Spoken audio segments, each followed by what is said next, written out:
What if you could step into a city where every shade and tint held the force of law, not just as decoration, but as a binding command that shaped your choices, your movements, even the clothes you wore each day?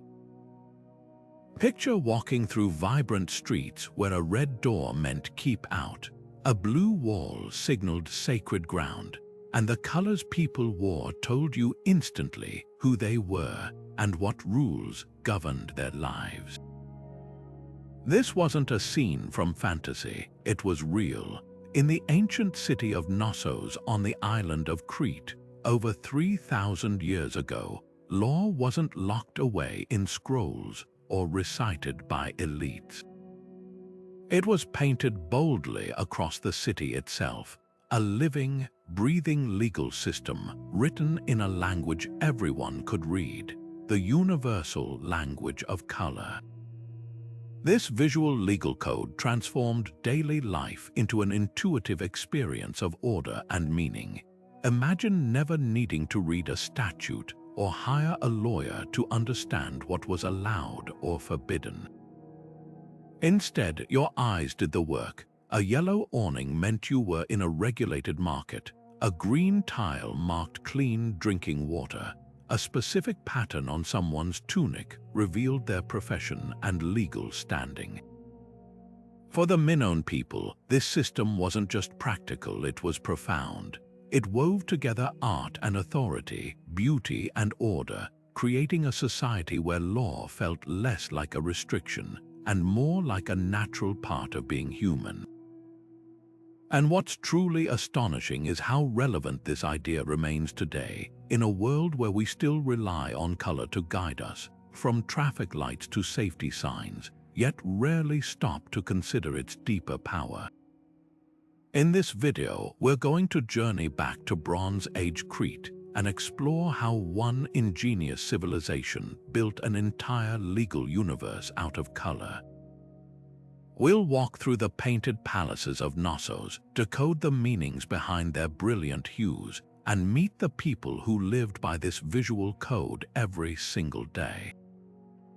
You'll discover how color dictated everything from trade and worship to justice and social status, and how this system helped Knossos thrive as a center of culture and commerce.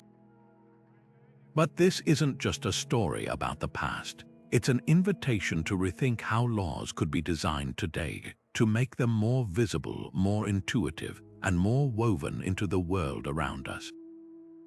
So come along as we uncover the secrets of history's most colorful legal system and reveal what it teaches us about creativity, order, and the enduring human desire to build a world that makes sense not just in words but in living color.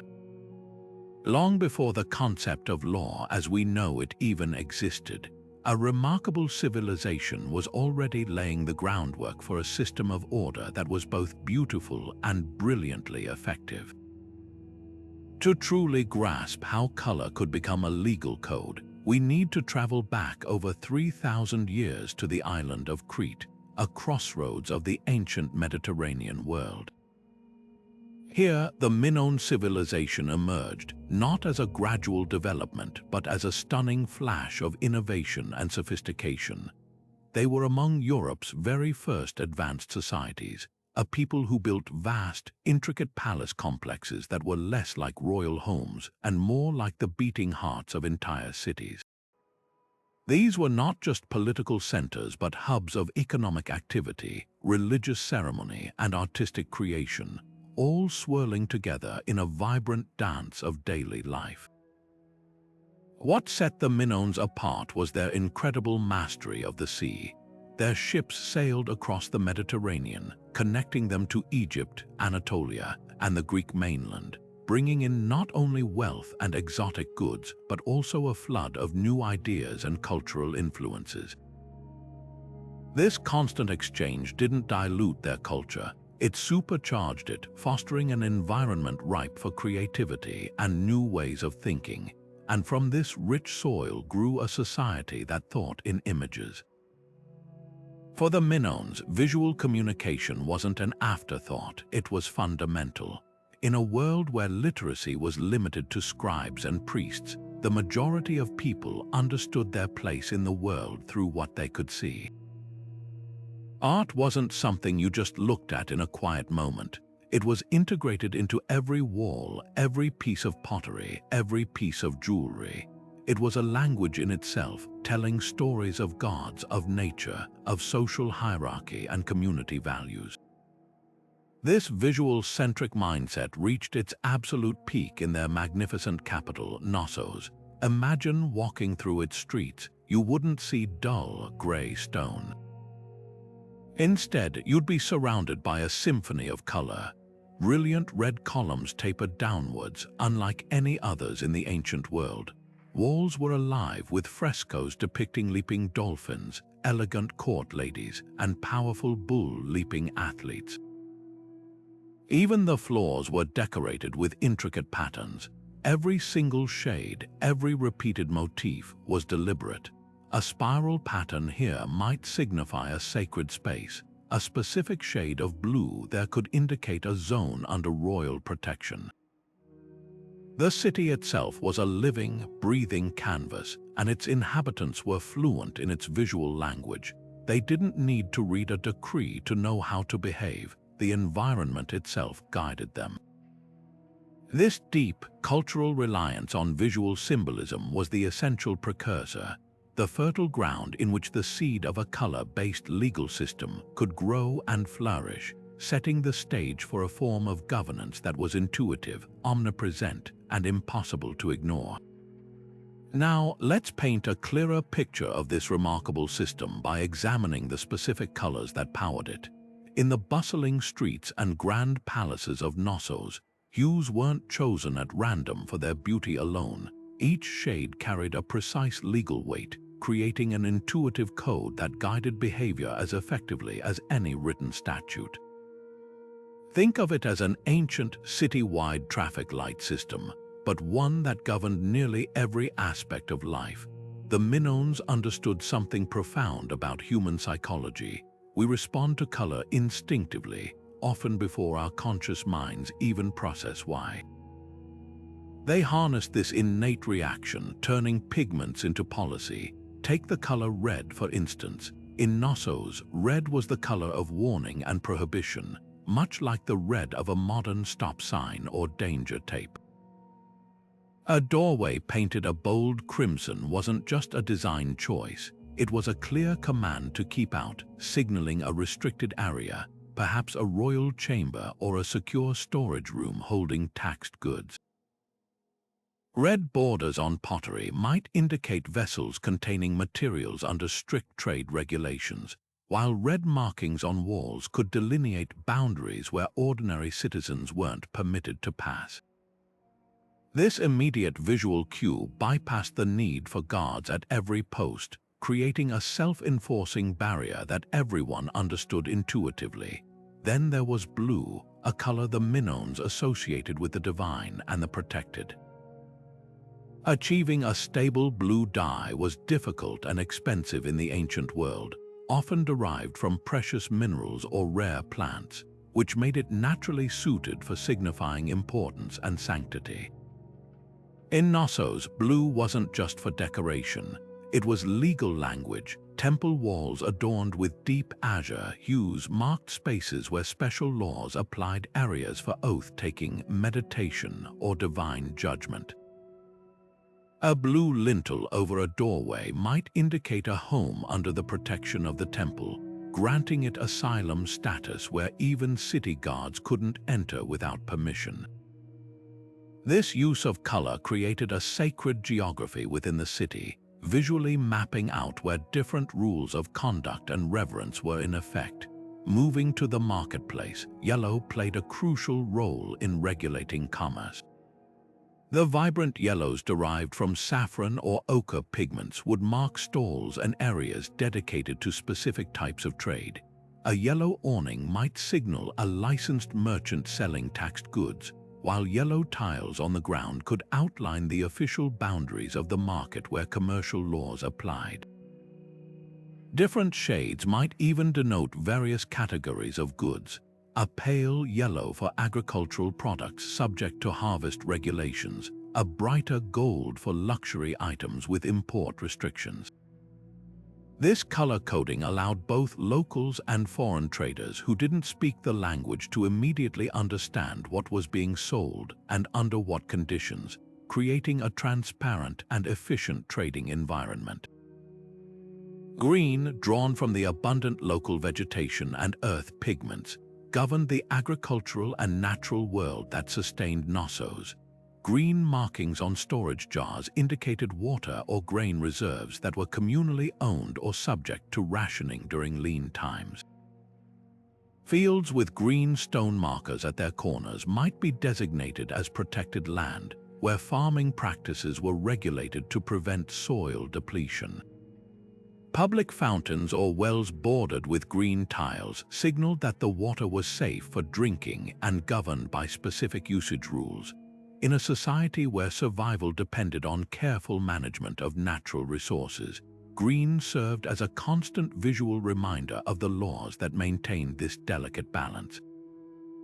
What made this system truly revolutionary was its omnipresence and consistency. These color associations weren't occasional suggestions, they were reinforced through every available medium.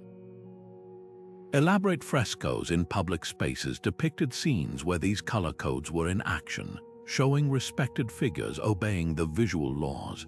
Pottery used in daily life carried the same color signals, from the plates people ate from to the amphorae that stored their oil and wine. Even the architecture itself served as a constant reminder, with colored columns, paved pathways, and painted facades all reinforcing the legal language of hue. This created what we might call today a nudge architecture, an environment designed to gently guide behavior through subtle but persistent cues. For the people of Knossos, learning and following the law wasn't a matter of studying dense texts but simply of living in their vividly coded world, where legal comprehension became as natural as breathing in the sea-scented air of their island home. In the very stones and walls of Knossos, the law found its most powerful and permanent voice. The Minone architects and artists were, in effect, legal draftsmen, weaving a complex code of conduct directly into the city's physical fabric. This wasn't architecture for mere shelter or even just for show. It was a sophisticated communication system, a three-dimensional legal text that every citizen interacted with daily. Walking through the city, you wouldn't just see buildings, you would read them. The Grand Palace of Knossos itself, with its labyrinthine layout, was the ultimate expression of this idea. It was less a royal residence and more a central processing unit for the city's legal and administrative functions, and its design was meticulously calibrated to control movement and signal authority through a deliberate and brilliant use of color. Consider the humble doorway, an element we pass through without a second thought. In Knossos, a doorway was a legal statement. A threshold painted a stark, bold red was an unambiguous command: stop. Do not enter. This color-coded barrier might protect a treasury filled with tax revenues, a sealed archive holding legal records, or the private quarters of the elite. There was no need for a guard to stand there repeating the prohibition all day. The wall itself did the talking, its message clear to any who approached. Conversely, a doorway adorned with lapis lazuli blue or precious gold leaf signaled something entirely different. This was a space of sanctity and solemnity, perhaps a chamber for swearing binding oaths before a trial or a shrine for seeking divine judgment. The very color of the entrance set the behavioral expectations for anyone stepping across it, preparing them for the gravity of the proceedings within. The legal coding extended far beyond single doors. Entire corridors and pathways were governed by colored borders inlaid into the floors or painted along the walls. A wide band of ochre yellow might guide a visitor through a public administrative zone, while a narrow line of deep black could mark the boundary of a restricted area, a visual "do not cross" tape etched permanently into the stone. These were the jurisdictional boundaries of their day, physically mapping the reach of different laws and authorities onto the cityscape. Even the famous frescoes that brought the palace walls to life did more than just tell stories. They depicted legal and social ideals. A mural showing a priestess accepting offerings reinforced the laws of tribute and religious duty. A scene of athletes leaping over a bull might celebrate the legal privileges granted to champion competitors.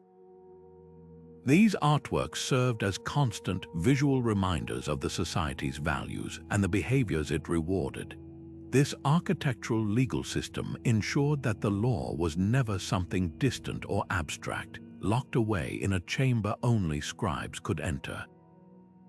It was ambient, environmental, and utterly unavoidable. From the moment a person left their home to the time they returned, they were navigating a landscape of color-coded instructions. This seamless integration of law into daily life reduced the need for constant human enforcement and created a profound sense of order. The city itself was the judge, the police officer, and the signpost, all communicating through a silent, universal language of hue and pattern that made legal compliance a natural, almost subconscious, part of existing within the vibrant heart of Minone civilization. Beyond the walls and market stalls, the legal code of color extended to the very fabric of society quite literally. In the morning, as a citizen of Knossos prepared for the day, selecting an outfit was not a simple matter of personal taste. Each garment pulled from a chest was a carefully considered decision, a choice that communicated one's place in the social and legal hierarchy to everyone they would encounter. The vibrant dyes used in Minone textiles extracted from precious saffron, rare sea snails, and local plants were not merely decorative. They were a public declaration, a wearable form of identification that made every individual a participant in the visual legal system from the moment they stepped outside their door. For the priestly class, this meant robes of a specific, brilliant white. Achieving a truly white fabric in the ancient world was a difficult and time-consuming process, requiring careful bleaching and meticulous maintenance. This inherent rarity made white the perfect color to signify those set apart for religious duties, denoting a state of ritual purity and divine authority. A figure in white moving through the crowded streets was instantly recognizable as someone operating under a different set of legal privileges, perhaps exempt from certain taxes or granted unimpeded access to sacred spaces that were off-limits to others. Their clothing was their passport, their badge of office, and a constant visual reminder of the spiritual laws that governed the community. In the bustling agora, traders and artisans were equally defined by their attire. A merchant dealing in imported luxury goods like ivory or rare spices might be legally required to wear a tunic with distinct colored stripes along its hem, a kind of ancient business license displayed on their person.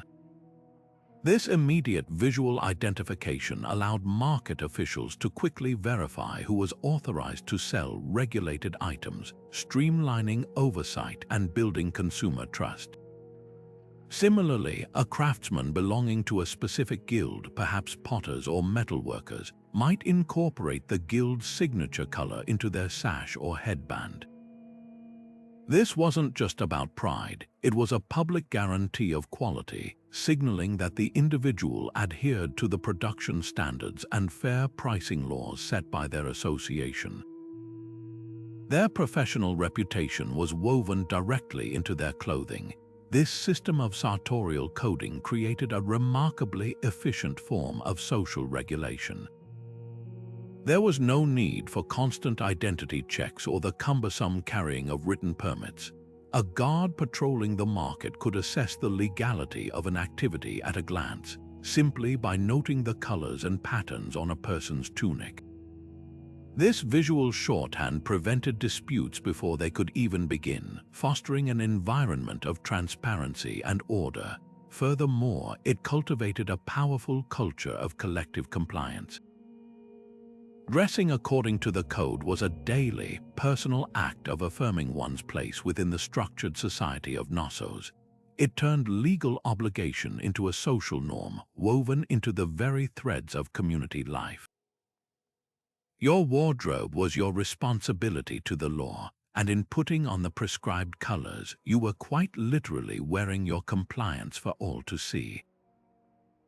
But the true genius of this system was most vividly on display in the commercial heart of the city, where the flow of goods and currency was orchestrated through a vibrant symphony of color. The markets of Knossos were not chaotic bazaars but meticulously organized economic engines, and their order was maintained not by complex ledgers but by an intuitive, visual language that every participant could understand. Imagine stepping into this bustling arena of trade. The air would be thick with the scent of spices, olive oil, and the sea, a cacophony of voices haggling in multiple tongues. Yet, amidst this seeming chaos, a clear structure was immediately visible, painted in bright, unambiguous hues that guided every transaction and ensured fairness. Directly ahead, a series of stalls shimmer under awnings of a specific, earthy orange. This is not a random decorative choice, it is a critical piece of public information. The orange canopy acts as a universal signifier that the goods beneath it, perhaps fine Cretan wine, valuable olive oil, or imported luxury items, are subject to a royal tax. A customer approaching these stalls knows immediately that the price will include this duty, and the merchant operating there is legally authorized to collect it. The color functions as a permanent, self-evident tax receipt, building trust on both sides. The buyer is assured they aren't being secretly overcharged, and the state can easily monitor compliance. Any merchant selling taxed goods without the required orange marker would stand out instantly, making fraud a risky and conspicuous endeavor. Just a few steps away, another stall captures the eye with its display of essential goods, barley, lentils, or woven cloth, arranged on tables painted with a distinct slate gray surface. This, too, is a deliberate signal. In times of shortage or to prevent price gouging on staples, the Minone administration would impose price controls. The gray tabletop is the official designation for these regulated items. It tells every shopper that the price for this barley is fixed by law, and any merchant demanding more is breaking the rules. This visual guarantee prevents panic buying and ensures that even the less affluent could access basic necessities during difficult times, all without a single posted sign or written decree. The law was right there, embedded in the very furniture of the marketplace. Perhaps the most ingenious application of this economic color coding involved the tools of trade themselves. In an age before standardized minted coinage, commerce relied on weighed amounts of precious metals or bulk goods, making accurate weights and measures absolutely fundamental to a functioning economy. The Minones tackled the potential for fraud head-on with a simple yet brilliant system. Official weights carved from stone and certified by palace authorities were not left plain. They were painted with a specific, hard-to-replicate seal color, often a deep, glossy black achieved with a special bitumen-based paint. A merchant placing a certified black weight on their scale was making a public promise of honesty. A buyer could glance at the scale and, seeing that trusted color, know they were getting a fair deal. This system was remarkably democratic. It didn't matter if you were a wealthy merchant from Egypt or a local farmer who couldn't read. The language of the certified black weight was universally understood, eliminating a major source of conflict and building a foundation of trust that made Knossos a magnet for international trade. This seamless integration of visual law into the marketplace transformed commerce from a potential source of dispute into a streamlined and efficient process. It reduced the need for a massive bureaucracy to oversee every single transaction, as the environment itself performed much of the regulatory work. For the people of Knossos, engaging in trade became an act of participating in a system designed for clarity and mutual benefit. The colors overhead and underfoot were silent, ever-vigilant guardians of economic fairness, ensuring that the vibrant life of the market thrived not on chaos, but on a brilliantly designed and colorful order. This profound intertwining of law and belief found its most intense expression in the sacred spaces of Knossos, where color wasn't just a legal marker but a bridge to the divine.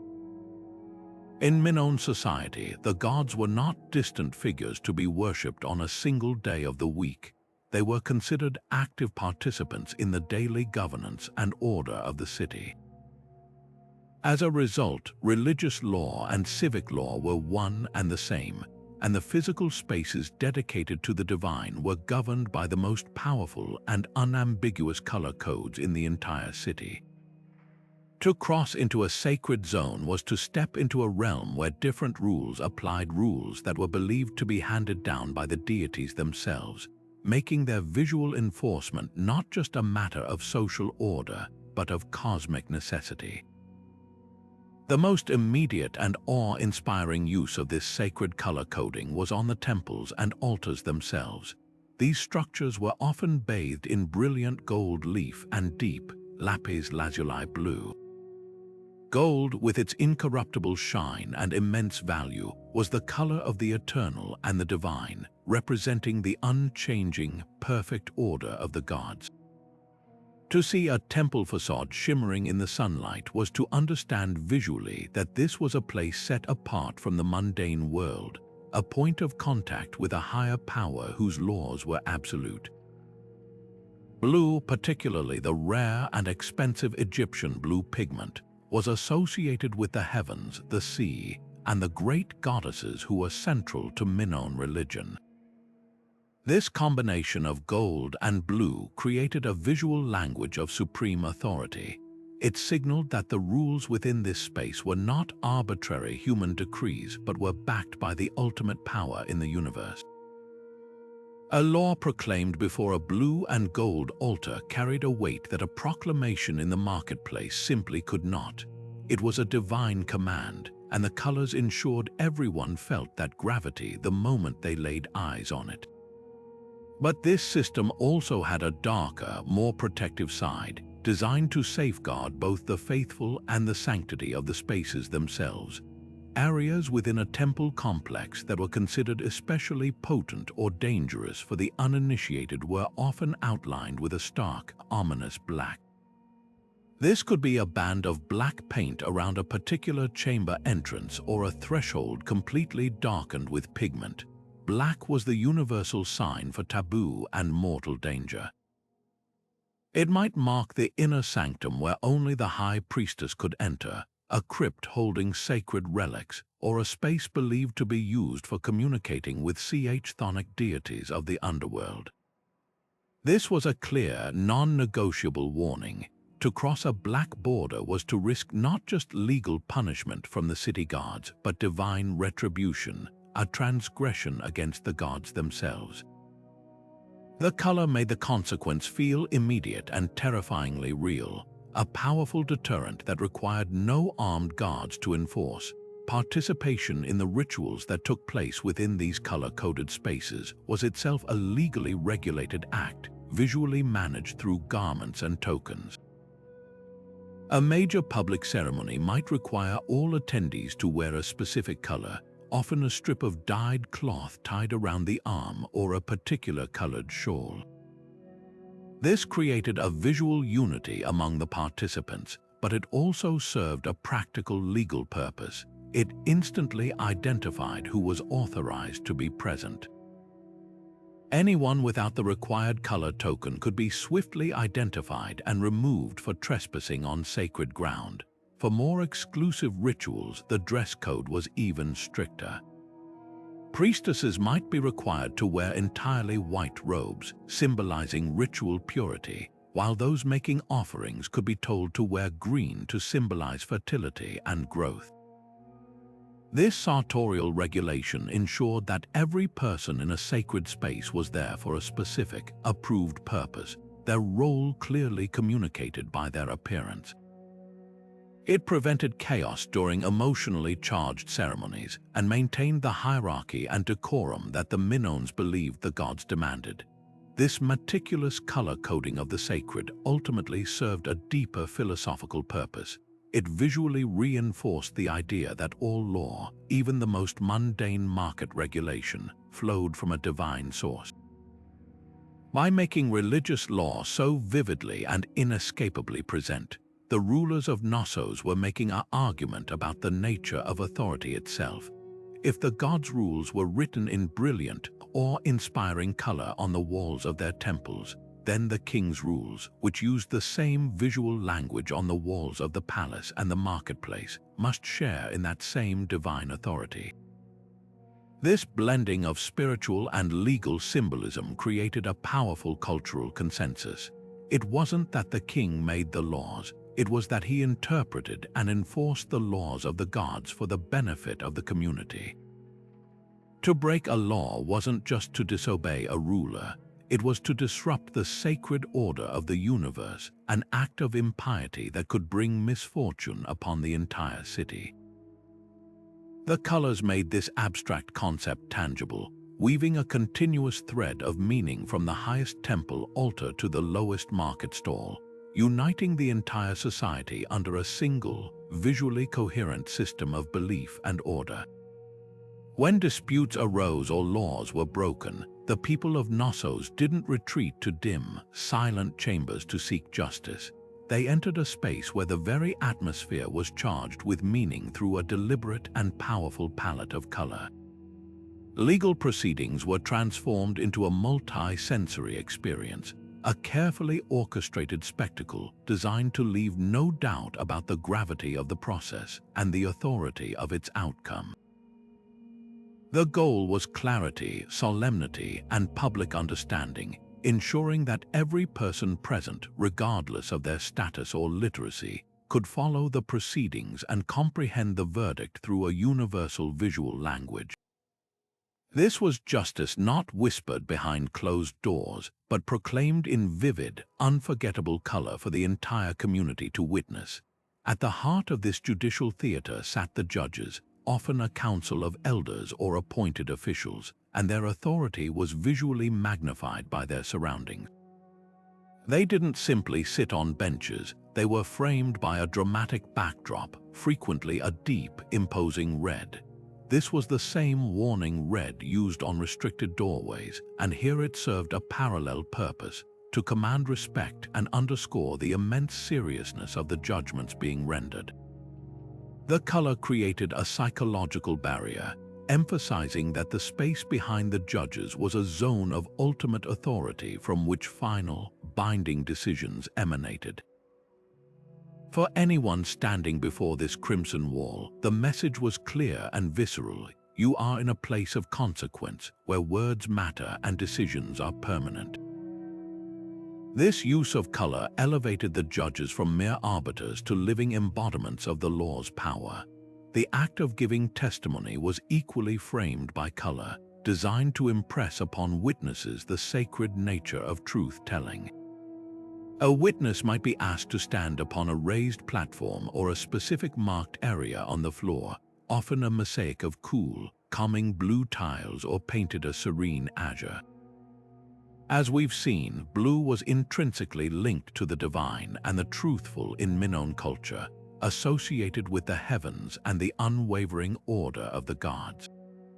Stepping onto this blue platform was a physical and symbolic act.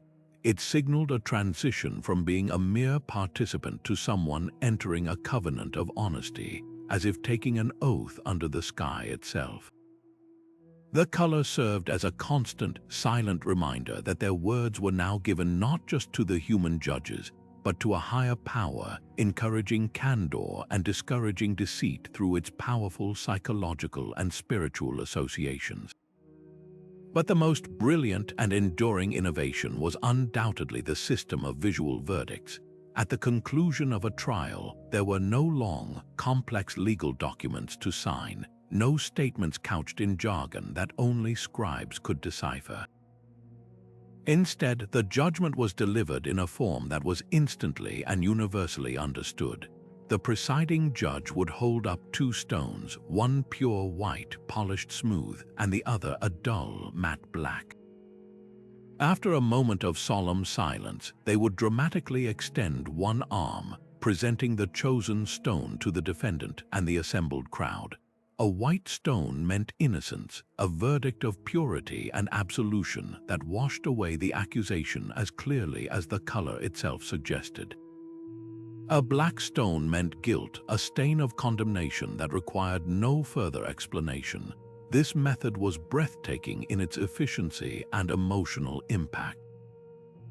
The outcome was immediately visible to everyone in the courtyard, from the most powerful official to the most humble onlooker. It eliminated any ambiguity or possibility of misinterpretation. There was no waiting for a translation, no need for a crier to explain the decision to those who couldn't read. The color was the verdict. This practice also removed a great deal of subjectivity from the moment of judgment itself. The focus wasn't on the eloquence of the judge's speech or their tone of voice, but on the stark, simple, and powerful binary choice between two colors. This transformed the delivery of justice into a clean, decisive, and profoundly public act, reinforcing the community's shared understanding of law and its consequences. It was a system built not on complexity, but on brilliant communicative clarity. For the ordinary person in Knossos, this world of color-coded law wasn't an abstract concept to be studied. It was the very air they breathed, the ground they walked on, the backdrop to every single action from sunrise to sunset. Stepping out of a home marked by a green lintel, signaling a family of farmers with specific tax obligations on their harvest, a citizen would immediately find themselves navigating a cityscape designed for intuitive compliance. The pathways underfoot were not monotonous gray stone but often inlaid with a sophisticated system of colored tiles. A consistent line of white tiles, for instance, might guide the flow of foot traffic, a silent directive for pedestrian right-of-way that prevented congestion in busy thoroughfares without a single shouted command from a guard.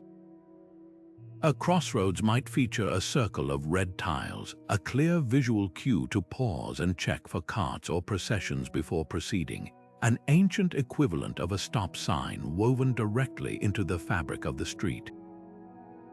This environmental guidance system made moving through the crowded city a smooth, almost subconscious experience, where the built itself gently shepherded its inhabitants. The rules extended to the most fundamental human needs like water. Public fountains and wells were not merely functional, they were information hubs. The rim of a fountain might be painted a bright, cheerful green, a universal signal that the water within was fresh, potable, and safe for drinking and cooking. This color was a public health announcement in its simplest, most effective form, understandable to anyone regardless of their age or literacy. Conversely, a fountain whose basin was outlined in a dull brown or ochre might be designated for livestock watering or laundry, preventing contamination of the drinking supply through a clear, visual distinction. During times of drought, when water rationing was in effect, these colors could change. A band of red around a normally green fountain would instantly communicate a restriction, urging conservation without the need for town criers to repeat the order endlessly. The law was there, reflected in the water itself, a constant and caring reminder of the community's shared resources. This visual education began in early childhood. From their youngest days, children in Knossos learned to associate colors with behaviors as instinctively as they learned to speak. A parent wouldn't need to give a long lecture about the dangers of a construction site. They would simply point to the area cordoned off with ropes dyed a warning red and say, "No," and the child would internalize that red meant danger and prohibition. They learned that the vibrant blue walls of a temple courtyard were a place for quiet voices and respectful behavior, that the yellow striped tunic of a market official meant that person could be trusted in a dispute. This learning was experiential and immersive, turning legal and social norms into deeply ingrained habit rather than memorized rules. By the time they were adults, the citizens of Knossos were fluent in this language, reading their legal landscape with an ease that made the system feel less like imposed restriction and more like a natural extension of their own common sense. The ultimate result was a society with a remarkably low need for overt enforcement. There were no police on every corner because the city itself performed much of that function. The architecture directed flow, the colors communicated permissions, and the collective understanding of this visual language created a powerful social pressure to comply. To ignore a red marker or to wear a color above one's station would have been a profoundly antisocial act, immediately noticeable and socially costly. This pervasive, intuitive system fostered a profound sense of order and collective responsibility, proving that the most effective laws are not always those that are written down and punished, but those that are so seamlessly woven into daily life that following them becomes the easiest and most natural thing in the world. Of course, such an elegant system of visual law would be meaningless without a way to ensure it was followed. But enforcement in Knossos looked vastly different from what we might imagine. There was no need for a massive, oppressive police force lurking on every corner because the city itself was the first and most constant enforcer.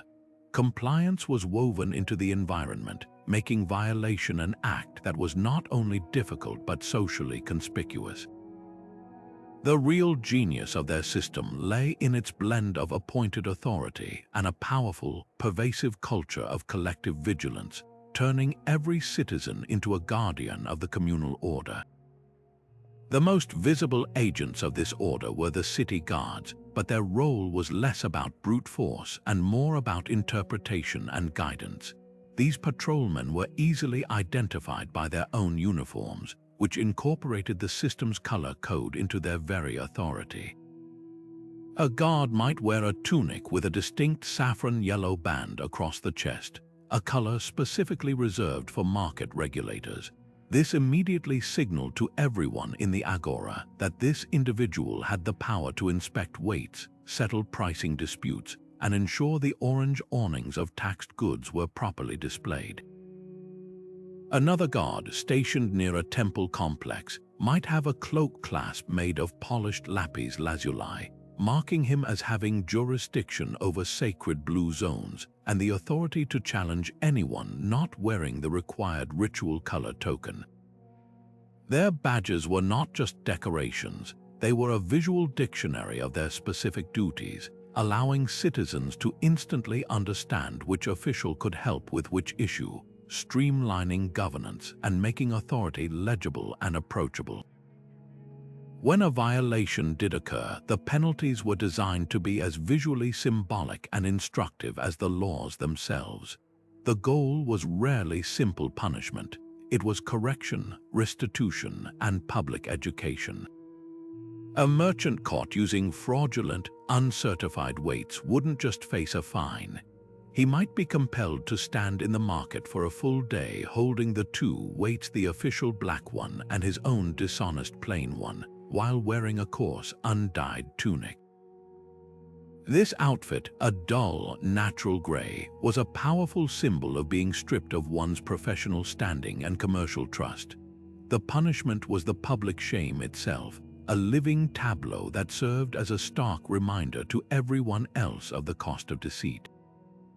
It turned the abstract concept of fraud into a visible, memorable lesson that reinforced the community's values far more effectively than a secret fine ever could. For more serious or repeat offenses, the system turned its focus onto the offender's home, transforming private space into a public declaration of wrongdoing. A household found to be consistently evading its grain tax might have its distinctive green lintel, the mark of a farming family, painted over with a broad, glaring stripe of bright red. This was not an act of vandalism but a judicial sentence. That red stripe screamed violator to the entire neighborhood. It marked the home as being in a state of legal dishonor, a warning to others to be cautious in their dealings with its inhabitants. This practice leveraged the most powerful enforcement tool available, social pressure.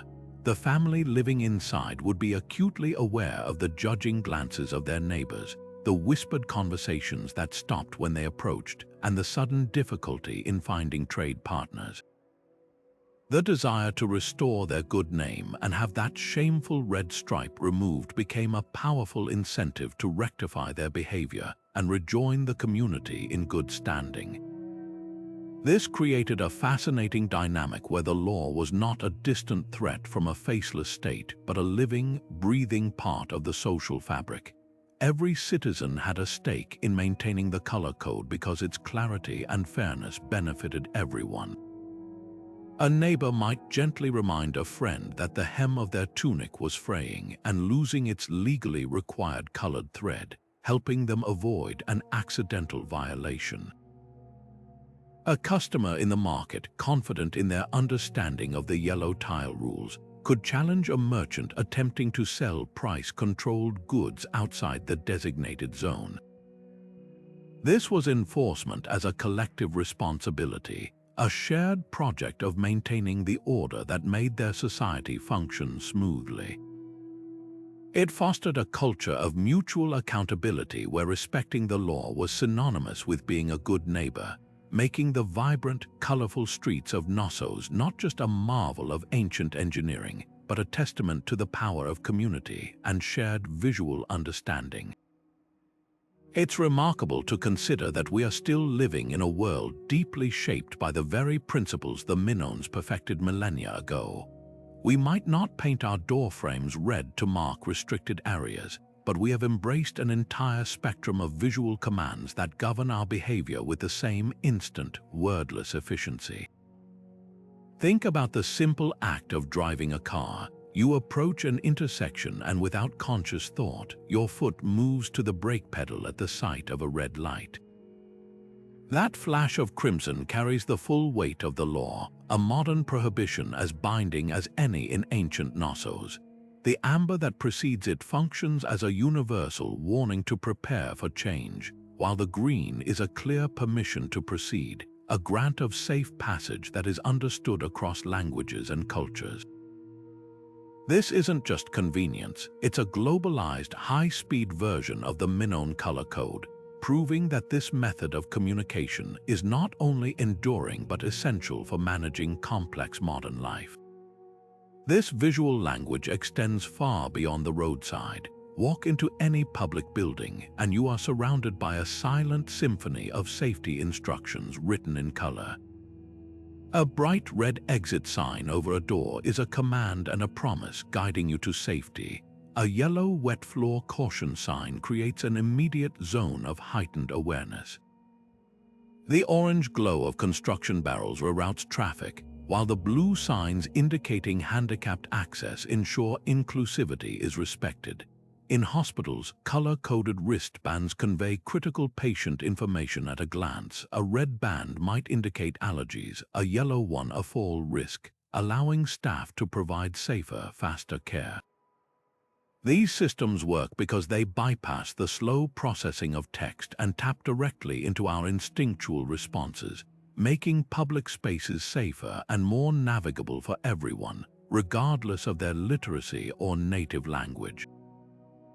Even our digital world is saturated with these visual, legal, and social cues. The branding of major corporations is a masterclass in color psychology designed to trigger specific feelings and associations, effectively creating their own visual laws for consumer behavior. The specific shade of robin's egg blue used by a certain social media company isn't arbitrary. It's meticulously chosen to convey trust, openness, and reliability, governing how millions of users perceive and interact with its digital environment. The red notification bubble on our apps is a modern-day herald, its urgent color demanding our immediate attention and compliance, a siren call we find almost impossible to ignore. On a more serious note, government systems use color to communicate threat levels, from the Department of Homeland Security's advisory scale to weather alert systems that use a progression from green to yellow to red to magenta to convey the escalating danger of a coming storm, compelling specific preparations and actions from the public. Yet for all its sophistication, our modern use of visual law is fragmented and piecemeal compared to the holistic world of Knossos. We have stop signs and safety vests, but we have not woven these cues into the very fabric of our existence. Our legal system remains overwhelmingly textual, buried in dense, impenetrable statutes and complex contracts that require years of specialized training to decipher.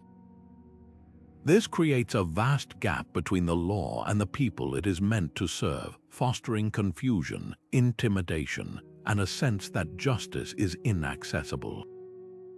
The Minone experiment challenges this status quo, presenting a provocative question. What if we dared to be more ambitious? What if we designed our legal environments with the same intuitive clarity as our traffic systems? Imagine a future where legal design takes inspiration from Knossos. Smart cities could use dynamic lighting integrated into sidewalks and buildings to not just illuminate, but to inform.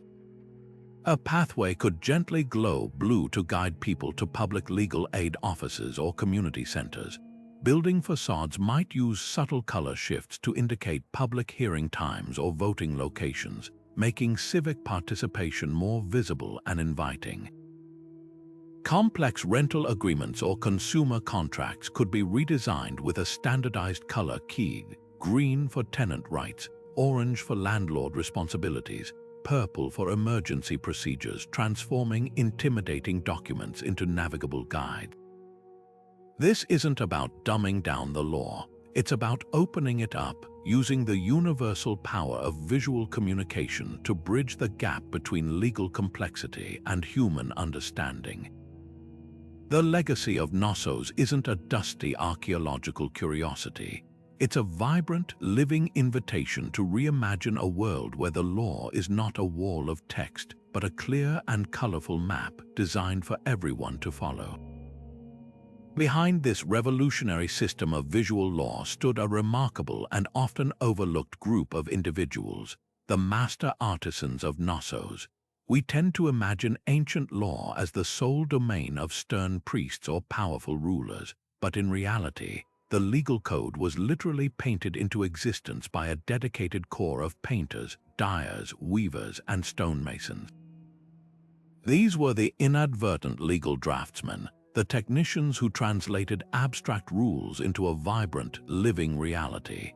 Their workshops were not just places of artistic creation, but de facto printing presses for the city's statutes, where every pigment mixed and every pattern woven carried the weight of legal authority. A dyer perfecting a specific shade of saffron yellow wasn't merely creating a beautiful hue. He was calibrating the official color for market regulation, ensuring it was consistent, durable, and unmistakable across hundreds of awnings and tiles. This required an incredible depth of specialized knowledge, passed down through guilds and apprenticeships, that blended chemical expertise with a rigorous understanding of civic symbolism. This process was far from haphazard. The work of these artisans was meticulously overseen by a different class of professional, the legal scholars and administrators of the palace. These were the individuals who understood the intricacies of tax law, property rights, and sacred decrees. Their challenge was to take these complex, text-based regulations and transform them into clear, intuitive visual commands. This required a fascinating act of translation. A lengthy scroll detailing the protocols for oath-taking in a temple, for instance, had to be distilled into a single, powerful visual cue. Perhaps the decision that the chamber's threshold must be painted in a specific, expensive blue reserved only for such solemn spaces. This collaboration between the legal mind and the artistic hand was essential. The scholar provided the precise legal meaning, and the artisan possessed the practical knowledge to make that meaning visible, lasting, and consistent across the entire city. The need for absolute consistency was paramount, making the role of these craftspeople absolutely critical to the system's integrity. Imagine the confusion if the red signaling "danger" on one street was a slightly different shade from the red used on the next, or if the certified black on official weights varied from merchant to merchant.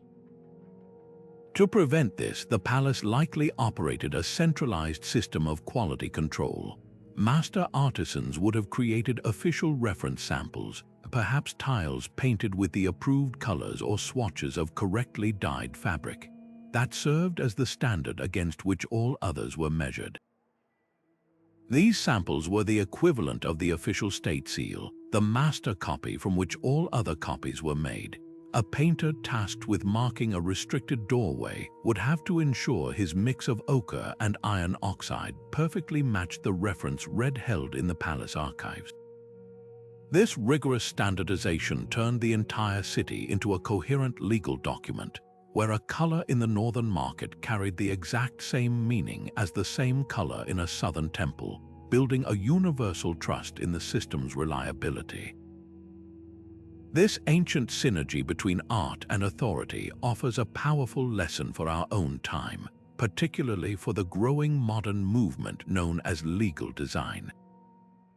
Today, our legal systems are overwhelmingly dominated by text-dense, impenetrable contracts, statutes filled with legalese, and forms that confuse and intimidate ordinary people. The result is a vast access to justice gap, where people simply cannot understand the rules that govern their lives. The Minone model presents a radical alternative, that law can and should be communicated through more accessible, human-centered mediums.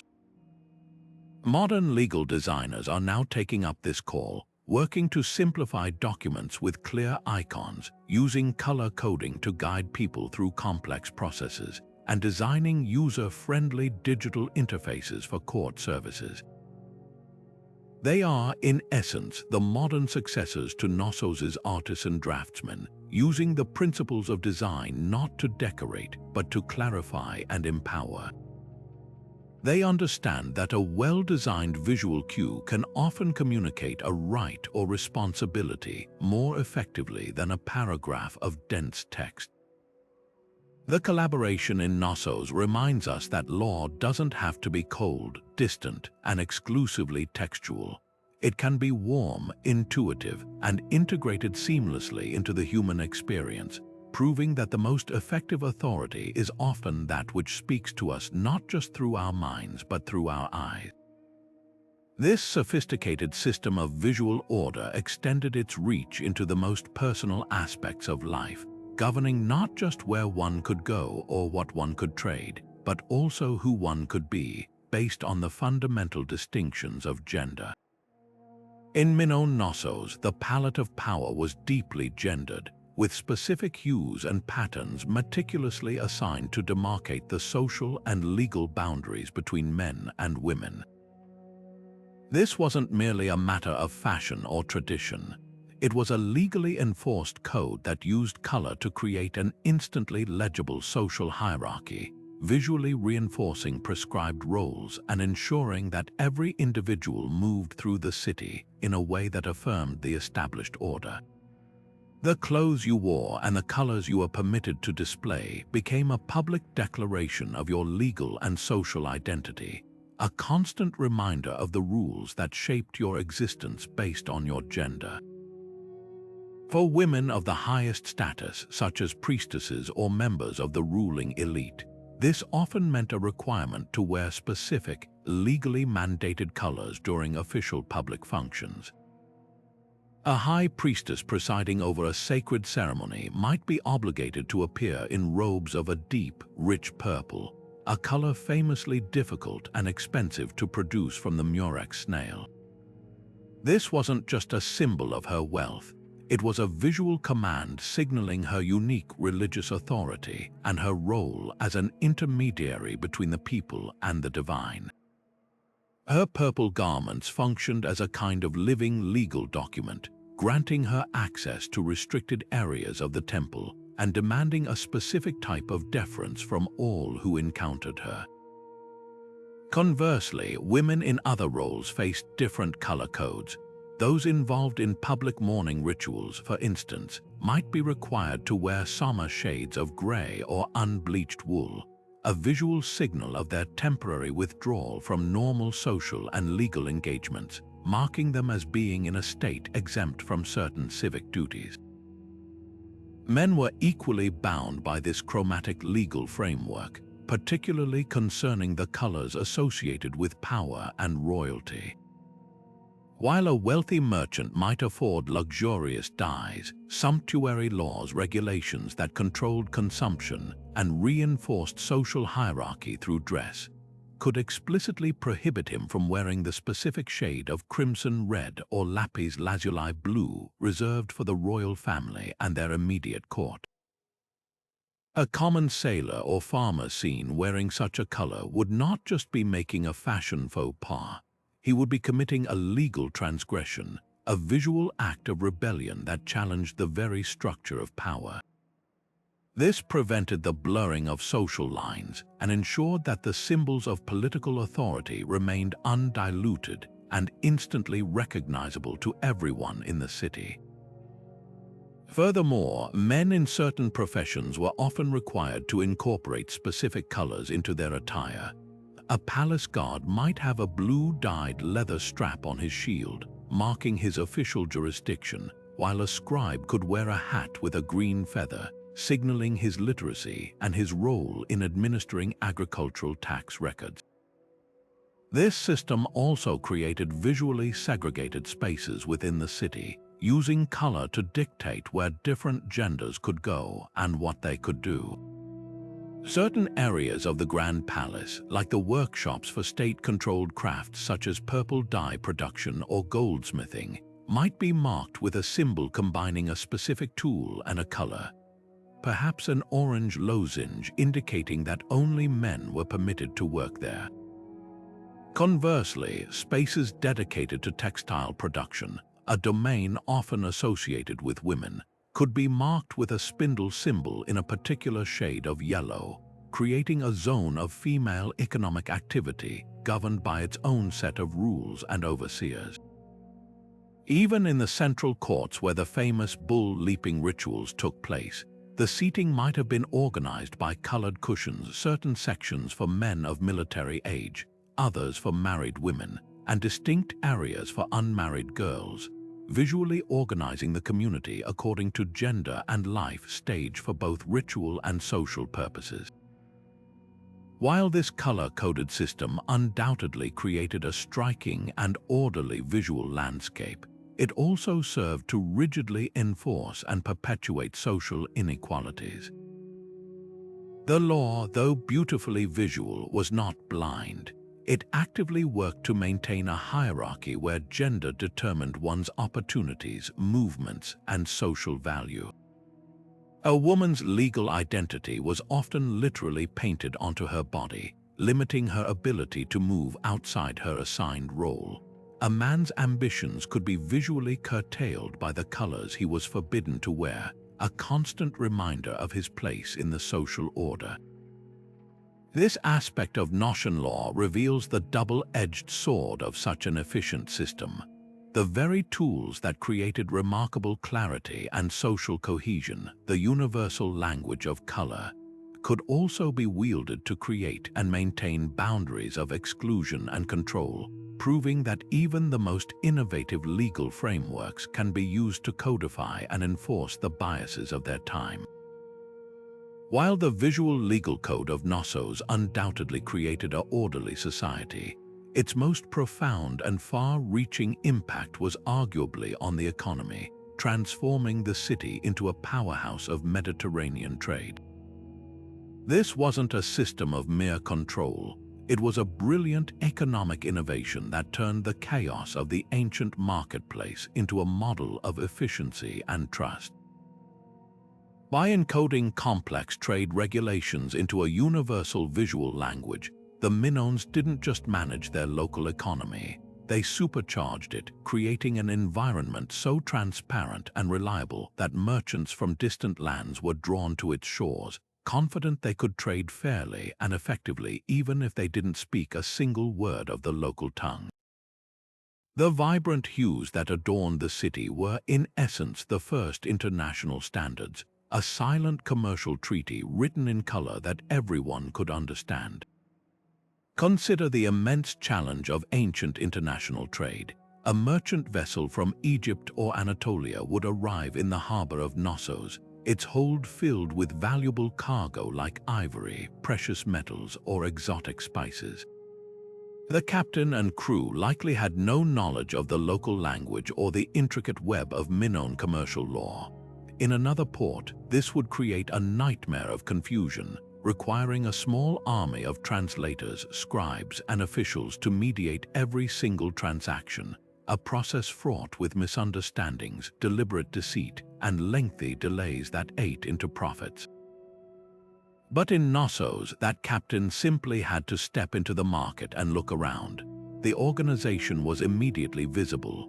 Stalls with bright orange awnings were the only places authorized to sell taxed luxury goods, so he knew exactly where to go to legally offload his precious cargo. The certified weights on the scales were all painted the same official, glossy black, so he could trust that the amount of silver he was being paid was accurate. The tiles underfoot, colored a distinct yellow, marked the official bargaining zone where all transactions were legally binding and overseen by guards with yellow banded tunics.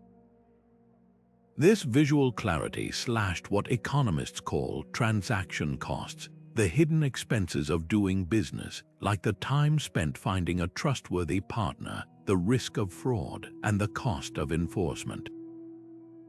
In Knossos, these costs were drastically reduced by the environment itself, making every trade smoother, faster, and more secure.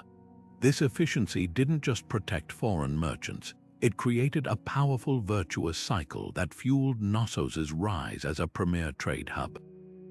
The city gained a reputation for fairness and order, a place where deals were honored and fraud was rare. This reputation was priceless. More merchants chose to sail to Knossos first, knowing their goods and their profits were safer there than in less regulated ports. This increased traffic brought a greater volume and variety of goods, from Baltic amber to African ebony, making the Knossos market the most exciting and well-stocked in the region. Local artisans and producers, in turn, gained access to a wider array of raw materials, which they could transform into even more desirable finished products, intricate jewelry, perfumed oils, finely painted pottery that were then exported at a premium. The entire city's economy began to revolve around this thriving, efficient engine of exchange, all lubricated by the simple, brilliant application of a color-coded rulebook that everyone could see and understand. The system's genius lay in its ability to prevent disputes before they could even begin. A common point of conflict in ancient markets was the accuracy of weights and measures. A merchant might have two sets of weights, a heavier one for buying and a lighter one for selling, pocketing the difference. In Knossos, this classic fraud was nearly impossible. Every single certified weight, from the smallest for measuring precious spices to the largest for weighing bolts of cloth, was uniformly painted with that specific, hard-to-counterfeit seal black. Any weight that wasn't black was immediately suspect and couldn't be used in official transactions. A buyer, whether a local housewife or a foreign trader, could insist on seeing the black weight placed on the scale, a universal demand for fairness that required no shared language, only a shared understanding of the color's meaning. This built a foundational layer of trust that made people more willing to engage in commerce more often and for larger amounts, knowing the system was designed to protect them. It was a form of consumer protection and quality assurance that was centuries ahead of its time, all communicated through a pot of paint. Ultimately, the economic story of Knossos is a powerful testament to the idea that law, far from being a drag on commerce, can be its greatest catalyst when it is designed with clarity and accessibility in mind. The Minones understood that for an economy to truly flourish, participants need certainty and trust more than they need absolute freedom. Their color-coded system provided that certainty in the most direct way possible, not by creating more rules, but by making the existing rules impossible to miss or misunderstand. It demonstrates that legal innovation isn't always about writing more complex statutes. Sometimes it's about finding a simpler, more universal way to communicate the principles of fairness and order. In doing so, Knossos didn't just build a wealthy city. It built a lasting legacy that challenges us to think about how the very design of our laws can either stifle economic energy or, as it did on the sun-drenched island of Crete, unleash it in a brilliant, vibrant explosion of prosperity. What made the Knossos legal system so remarkably effective wasn't just its visual brilliance, but its profound understanding of the human mind itself.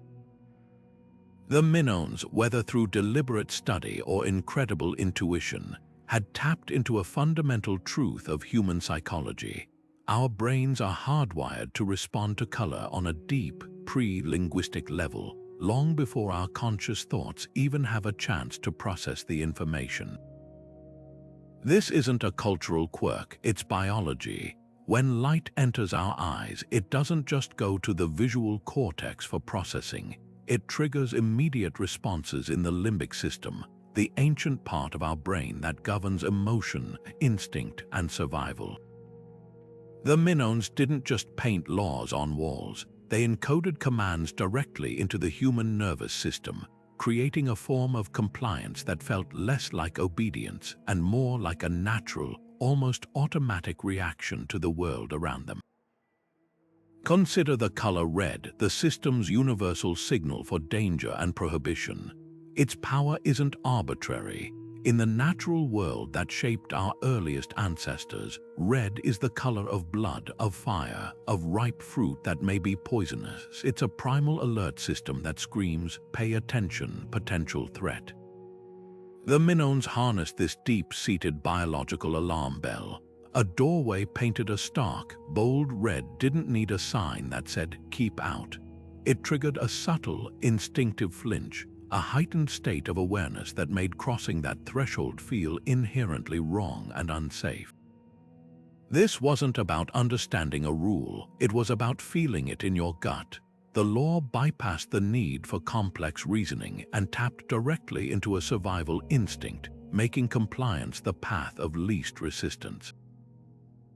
It was a brilliant, low-effort form of enforcement because the environment itself did the work, triggering an internal warning system that was far more persuasive than any armed guard could ever be. Conversely, the system used blue to cultivate a completely different but equally powerful psychological state. In the natural environment, blue is the color of the clear sky and calm, deep water. It signals openness, tranquility, and stability. Psychologically, it's been shown to lower heart rates and blood pressure, creating a sense of peace and trust. The Minones applied this principle to their sacred spaces and areas of solemn judgment. By adorning these spaces in deep, lapis lazuli blue, they weren't just making them beautiful, they were chemically altering the mental state of those who entered. A witness standing on a blue platform to give testimony would physiologically feel calmer and more inclined toward truthfulness. A citizen seeking judgment in a blue-hued courtyard would feel the gravity and serenity of the process, putting them in a more receptive and respectful frame of mind. The color itself engineered the emotional context necessary for the law to function properly, making reverence and honesty feel like the most natural response. This psychological underpinning is what made the system so effortlessly inclusive and scalable. Literacy was a rare skill, reserved for scribes and elites, and childhood was a time of learning through observation and mimicry. A written legal code would have excluded the vast majority of the population, creating a permanent underclass unable to navigate the rules of their own society. But a color code was universally accessible. A young child didn't need to be able to read to understand that the area cordoned off with red rope was a place of danger to be avoided.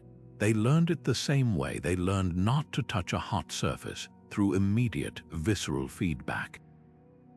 An elderly farmer who had never held a stylus could still navigate the complex market regulations because the meaning of a yellow awning or a black certified weight was communicated through a universal sensory language.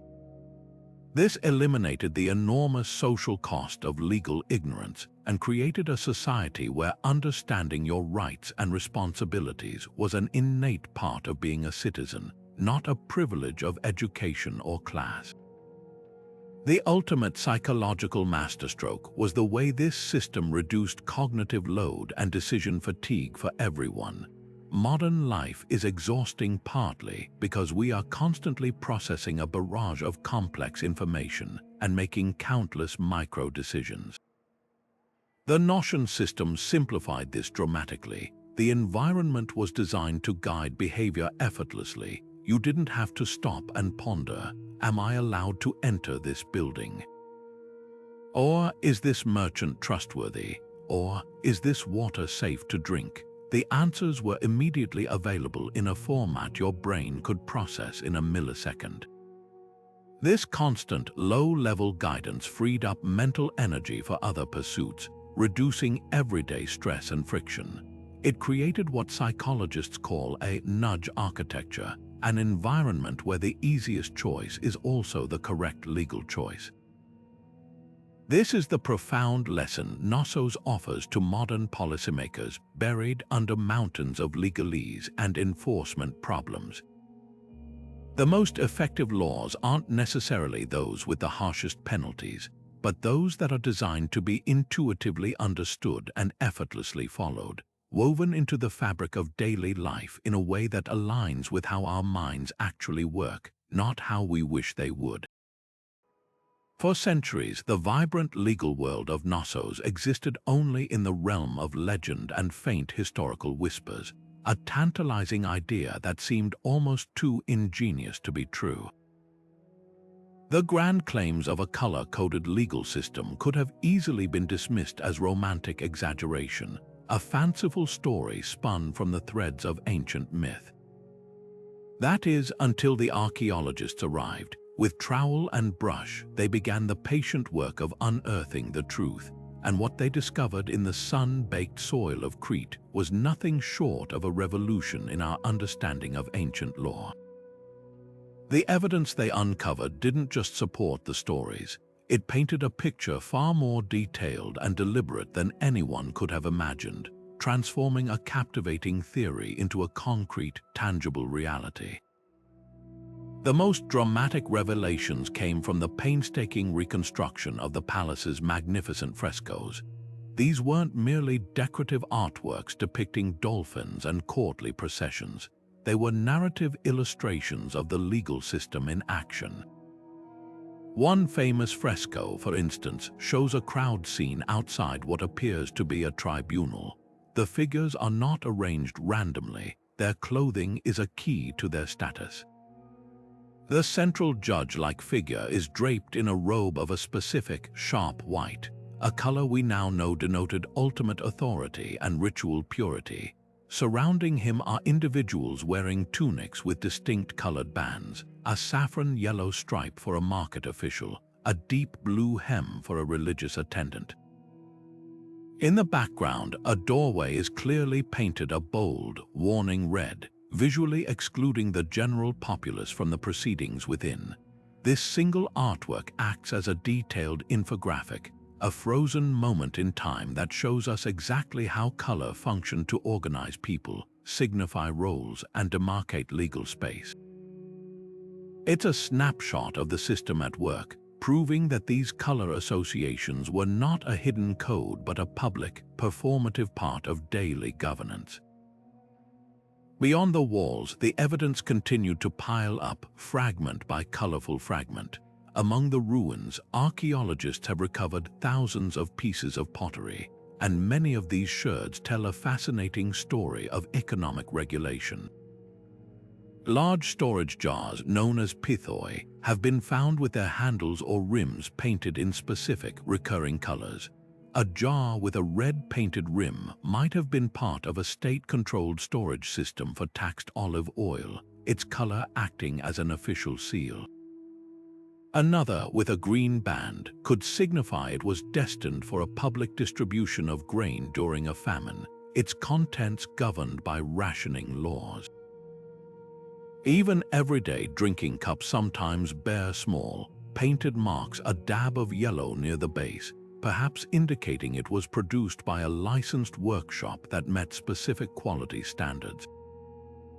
These weren't casual doodles, they were systematic, regulatory markings that turned humble clay vessels into active participants in the economic legal framework, their colors speaking volumes about their contents and the rules that controlled them. Perhaps the most compelling scientific validation comes from the field of advanced pigment analysis. Using techniques like X-ray fluorescence and spectrometry, scientists have been able to analyze the exact chemical composition of the paints used on walls, pottery, and even the stone thresholds of doorways. Their findings are astonishing. They discovered that the specific red ochre used to mark restricted areas was not just any red clay. It was a meticulously formulated mix, consistent across the entire site, and sourced from a particular region known for its high iron oxide content. This wasn't a locally sourced ad hoc pigment. It was a standardized, mass-produced official, legal red, manufactured and distributed under central authority to ensure its consistency and recognizability. Similarly, the deep blue found in sacred spaces was identified as Egyptian blue, a complex synthetic pigment made from sand, copper, and alkali that required advanced knowledge and a controlled, high-temperature furnace to produce. The immense cost and effort to create and apply this color proves its importance was far more than decorative. It was a deliberate, expensive investment in creating a visual language of power and sanctity. This scientific evidence moves the theory from the circumstantial to the categorical, proving that the Minones weren't just using color, they were engineering it for a specific legal purpose. Piecing together these disparate clues, the narrative frescoes, the marked pottery, the chemically standardized pigments, historians have been able to reconstruct a society of remarkable sophistication and intentionality. This was not a culture that simply stumbled upon the use of color. It was one that consciously built an entire governance model around it. The archaeological record shows a civilization that valued order, clarity, and public accessibility in its laws above all else. They invested immense resources into making the legal environment intuitive and inescapable, embedding the rule of law directly into the sensory experience of their city. Every painted boundary, every colored garment, every certified black weight is a testament to a radical innovation in human social organization. It is tangible, physical proof that law did not have to evolve in only one direction toward denser texts and more complex jargon. For a brilliant moment in history on an island in the Mediterranean, law evolved into something far more democratic, a lived experience, a vibrant environment that guided, protected, and organized its people through the universal, undeniable power of color. Yet for all its brilliance and resilience, the vibrant legal world of Knossos was not destined to last forever. Even the most ingeniously designed systems are vulnerable to the unpredictable tides of history, and the color code that had governed Cretan life for centuries eventually began to fade, both literally and figuratively. The first major blow likely came from nature itself, a catastrophic volcanic eruption on the nearby island of Thera, modern-day Santorini, which occurred around the year 1600 BCE. This wasn't just a simple explosion. It was one of the most violent volcanic events in human history, sending towering tsunamis crashing into the northern coast of Crete and blanketing the island in a thick layer of suffocating ash. The carefully painted frescoes depicting legal scenes were cracked and soiled, the colored tile pathways were buried, and the intricate system of visual cues was physically disrupted. In the aftermath, with fields ruined and infrastructure damaged, the meticulous maintenance required to keep the color law vibrant and consistent became an impossible luxury. The first cracks in this brilliant system were literally etched in soot and ash. This period of natural disaster and economic decline made Knossos vulnerable to a wave of new arrivals from the Greek mainland, the Mycenaeans. These were a different people with a different cultural toolkit. Where the Minones thought in images and symbols, the Mycenaeans were masters of a new and powerful technology, a written syllabic script we now call Linear B. This script was used primarily for accounting, for recording inventories of goods, and for issuing written commands from a central palace authority. As the Mycenaeans' influence grew, eventually taking control of Knossos itself, they brought their preference for written record-keeping with them. The new rulers saw the old color system not as a sophisticated legal language, but as a primitive and superstitious relic.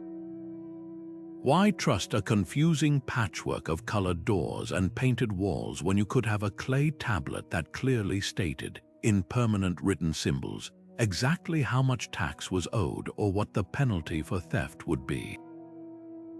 The authority of law began to shift from the public, environmental canvas to the private, scribe-held tablet. This cultural shift was a death knell for the color code.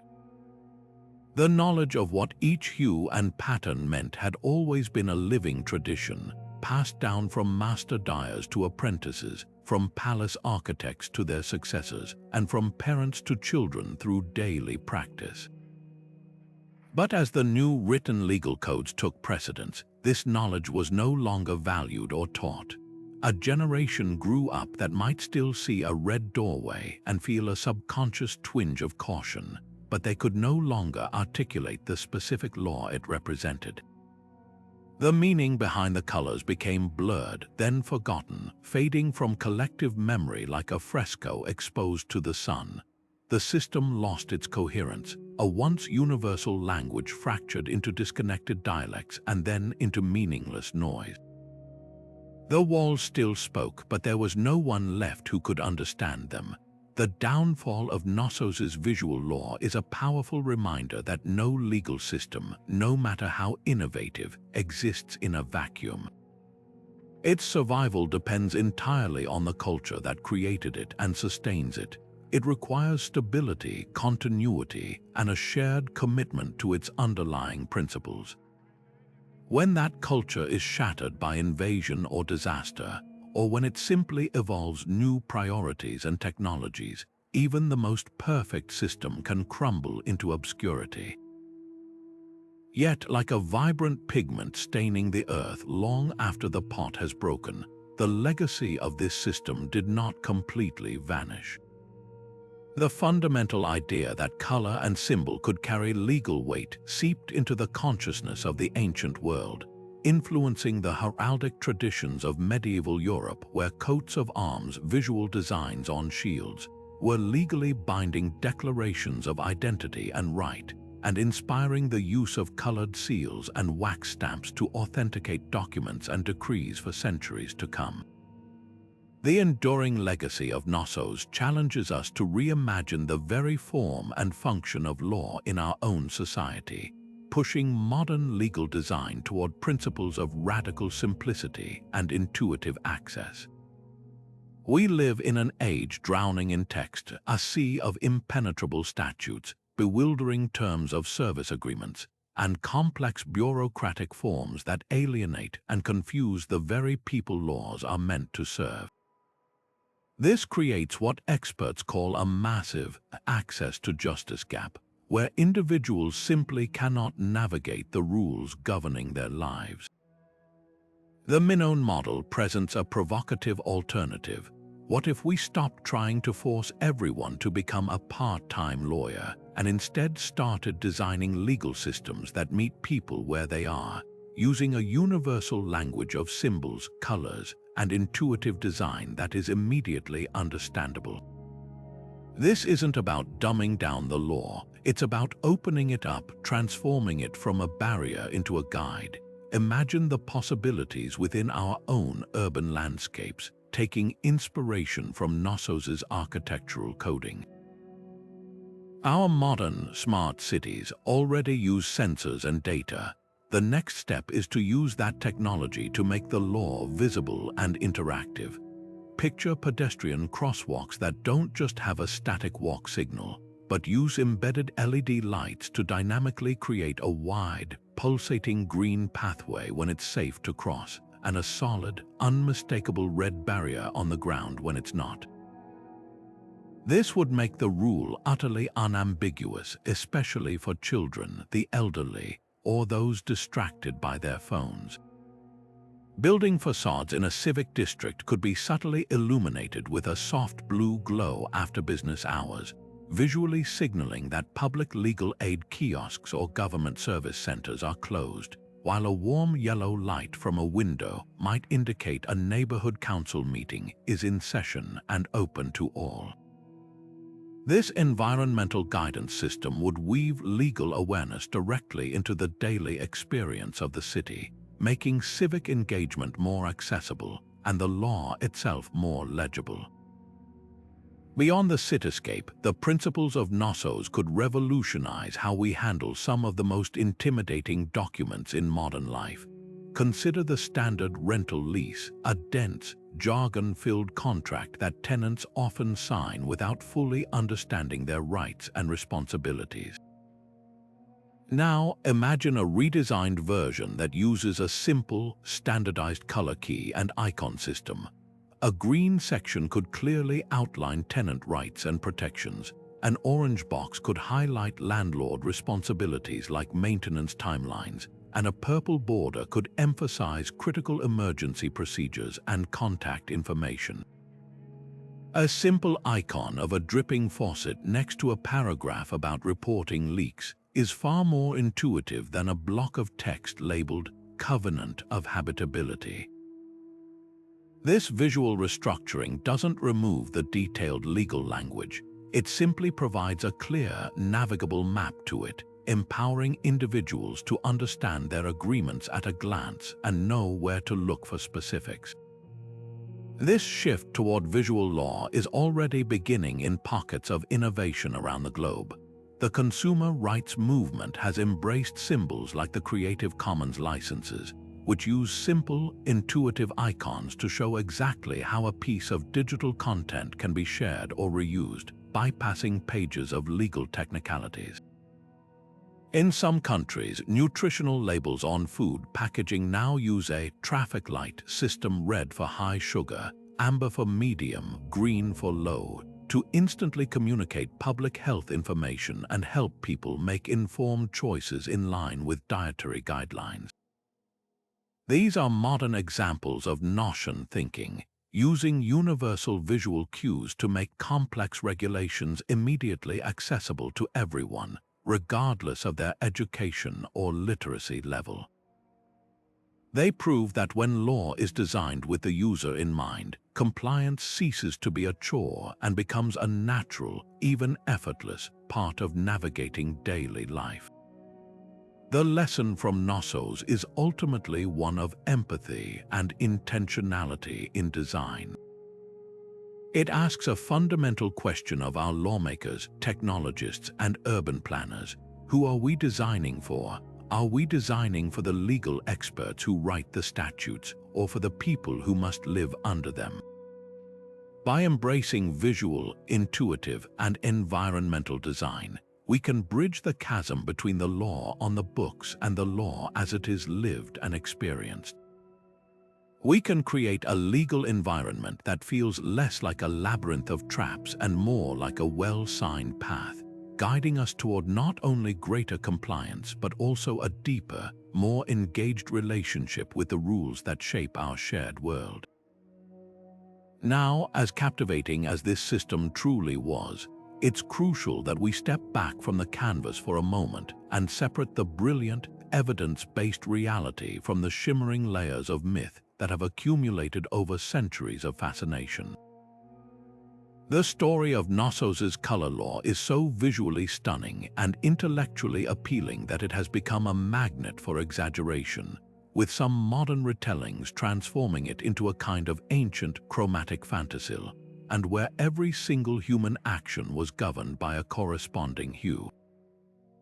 You might have heard claims that specific colors were assigned as punishments for specific crimes, that a thief would be forced to wear a yellow cloak, for instance, or that the interpretation of dreams was a formal legal process based on the colors within them.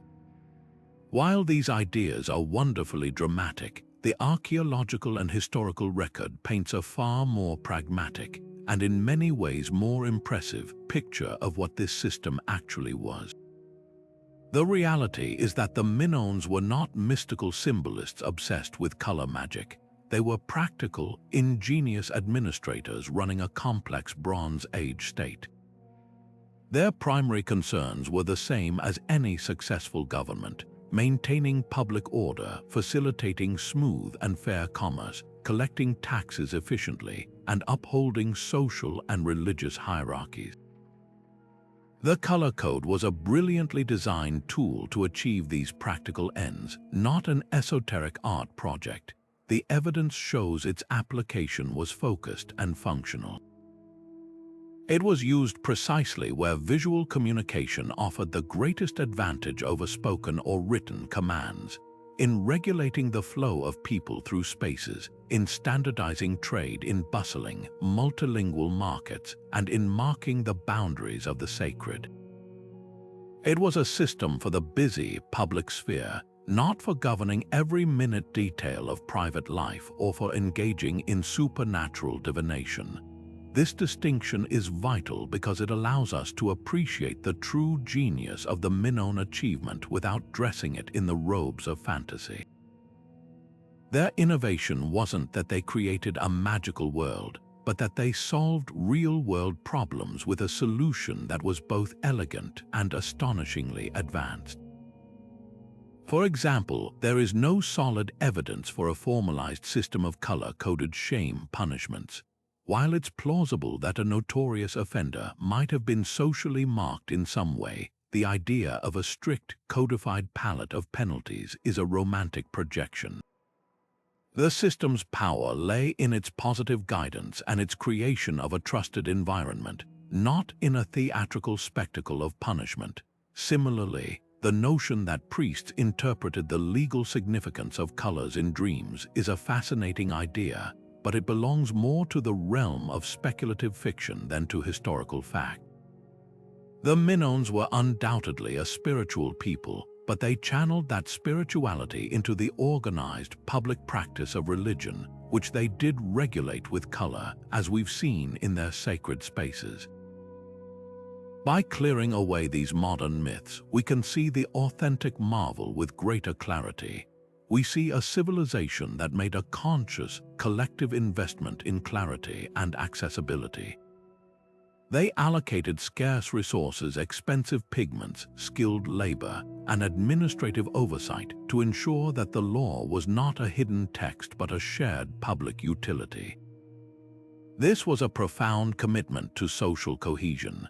It reveals a society that valued order not for order's sake, but because it created the conditions for prosperity, trust, and community flourishing. Understanding this pragmatism makes their accomplishment more relatable and, ironically, more inspiring to us today. It shifts our focus from wondering about a lost world of color magic to learning from a real-world example of brilliant legal design.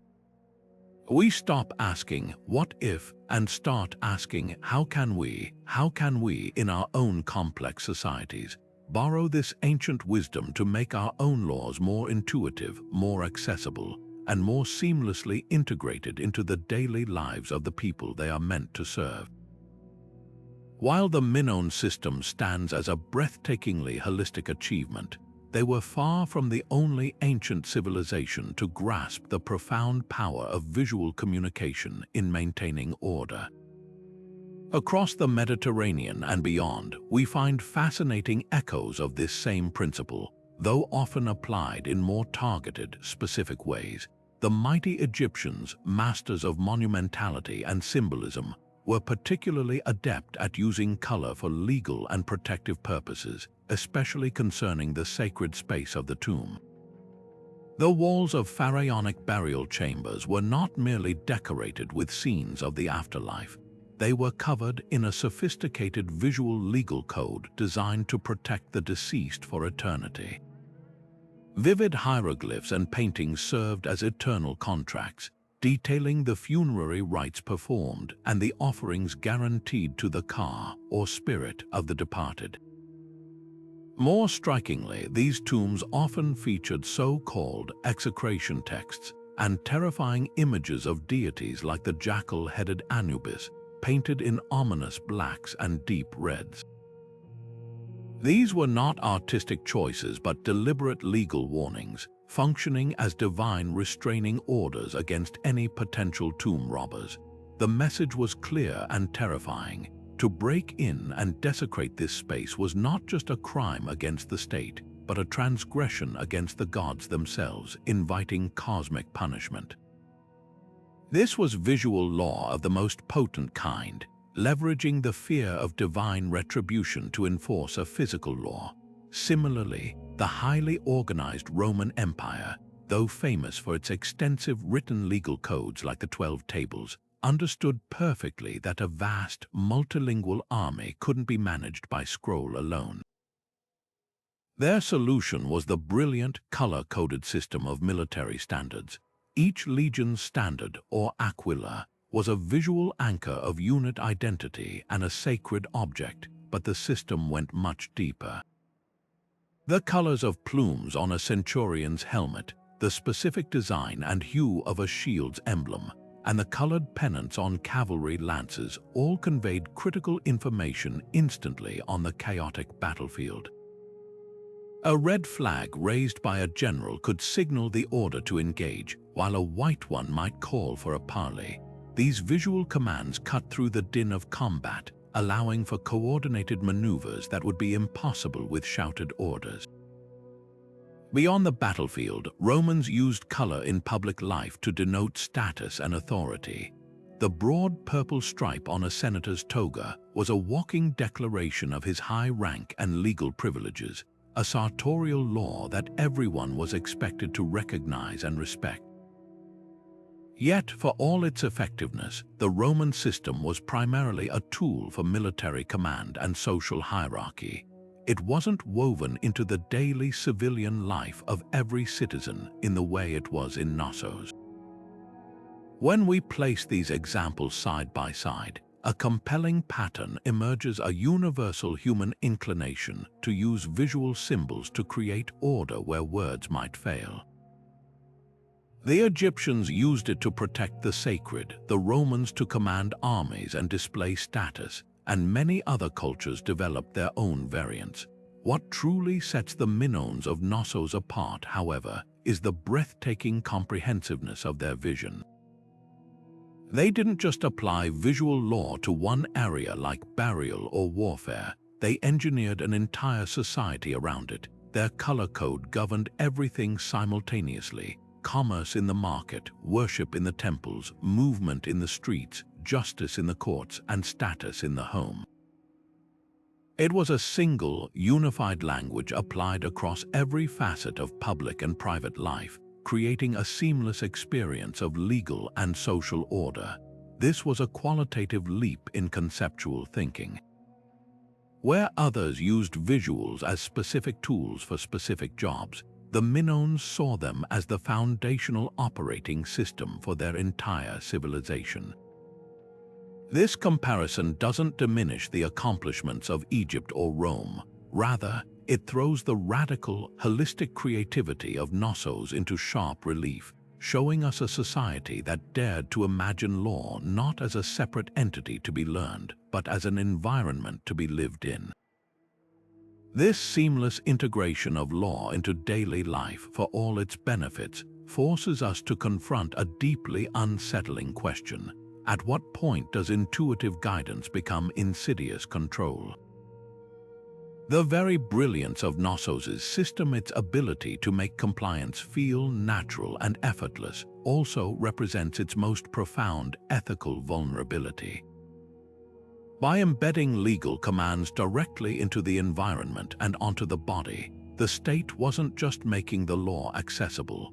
It was engineering consent on a societal scale, creating a form of governance that could manipulate behavior with a subtlety that written decrees could never achieve. This raises a critical dilemma that echoes into our own time. Can a system designed for perfect order ever be truly compatible with individual freedom? The most disturbing manifestation of this power was the potential for public shaming and social marking. We discussed earlier how a home might be painted with a red stripe to denote a family in legal dishonor, but we must sit with the chilling reality of that practice. This was not a simple fine or a temporary imprisonment. It was a permanent public brand. That red stripe turned a private dwelling into a billboard of disgrace, ensuring that every neighbor, every passing merchant, every child on the street would know the occupant's status. The punishment was no longer a discrete event with a defined end. It was a continuous, unrelenting social pressure designed to isolate and humiliate. This practice weaponized community itself, transforming neighbors into unwitting agents of the state's enforcement apparatus. It created a soft surveillance society where the fear of being marked and ostracized could be a more powerful tool for conformity than any threat of physical punishment. Furthermore, this visual coding of status and identity inherently limited personal expression and reinforced rigid social hierarchies.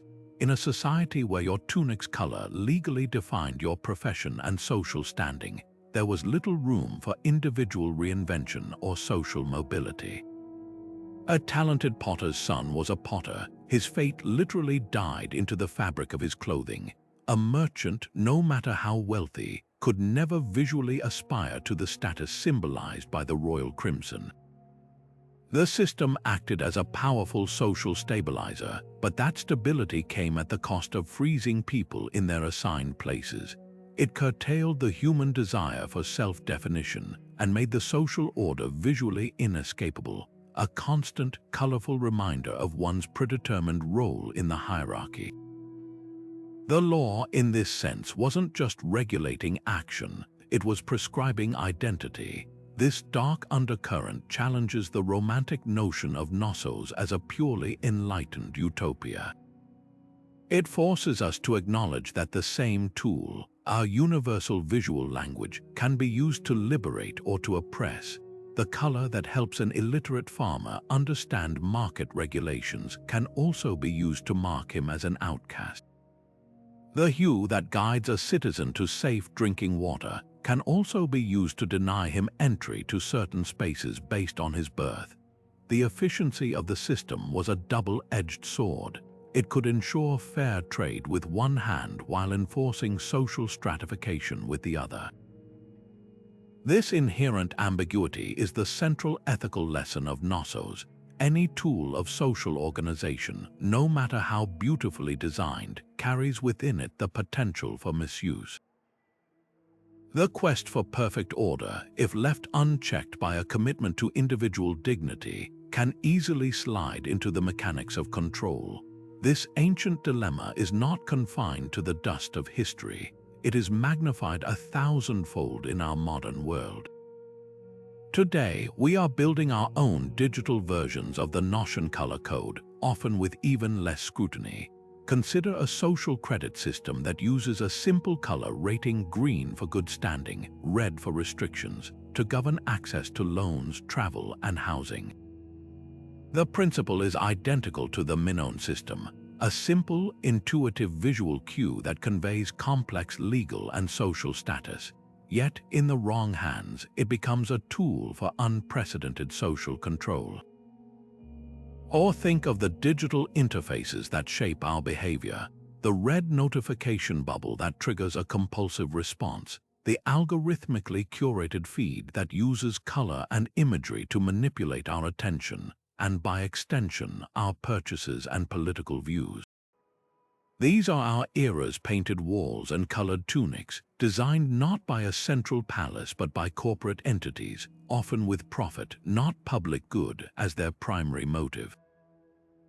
The enduring challenge, then, is not to reject visual law outright, but to demand that its design includes robust ethical safeguards from the very beginning. How do we ensure these systems are transparent? Who gets to decide what the colors mean? How can citizens appeal or opt out? The story of Knossos teaches us that for visual law to be truly just, it must be participatory and accountable. It cannot be a one-way transmission of power from the rulers to the ruled. It must be a shared language, co-created with mechanisms for challenge and change. The goal should not be a society that runs with the frictionless efficiency of a machine, but one that uses clarity and intuition to empower its citizens, giving them the tools to understand the rules that shape their lives while fiercely protecting their freedom to question, to challenge, and to color outside the lines when justice demands it. Imagine for a moment walking through a city where the very streets guide you. A crosswalk isn't just a set of static white lines, but a pathway of embedded LED lights that pulses with a gentle, inviting green when it's your turn to cross, and glows a firm, unmistakable red when it's not. This isn't science fiction. It's a tangible application of Knossos' principles, reborn through modern smart city technology. We already use dynamic lighting in entertainment and basic traffic signals, but the potential is so much greater. Think of entire civic districts where building facades are subtly integrated with light systems. A soft, blue glow emanating from a public library after hours could visually signal that its legal aid kiosk is closed, while a warm, amber light from a town hall window might indicate a city council meeting is in session and open to public participation. This environmental coding would transform urban spaces into living, breathing interfaces, making civic engagement and legal awareness an intuitive part of the daily landscape, not something you have to seek out in a dense, text-heavy municipal website. The next layer of this technological resurrection unfolds through augmented reality, or AR. Through the lens of your smartphone or a future pair of smart glasses, the invisible layers of law that govern a space could become visible overlays on the real world. Point your device at a restaurant and a floating icon could appear, color-coded for its latest health inspection rating, a green check for excellent, a yellow triangle for minor violations, a red exclamation point for critical issues.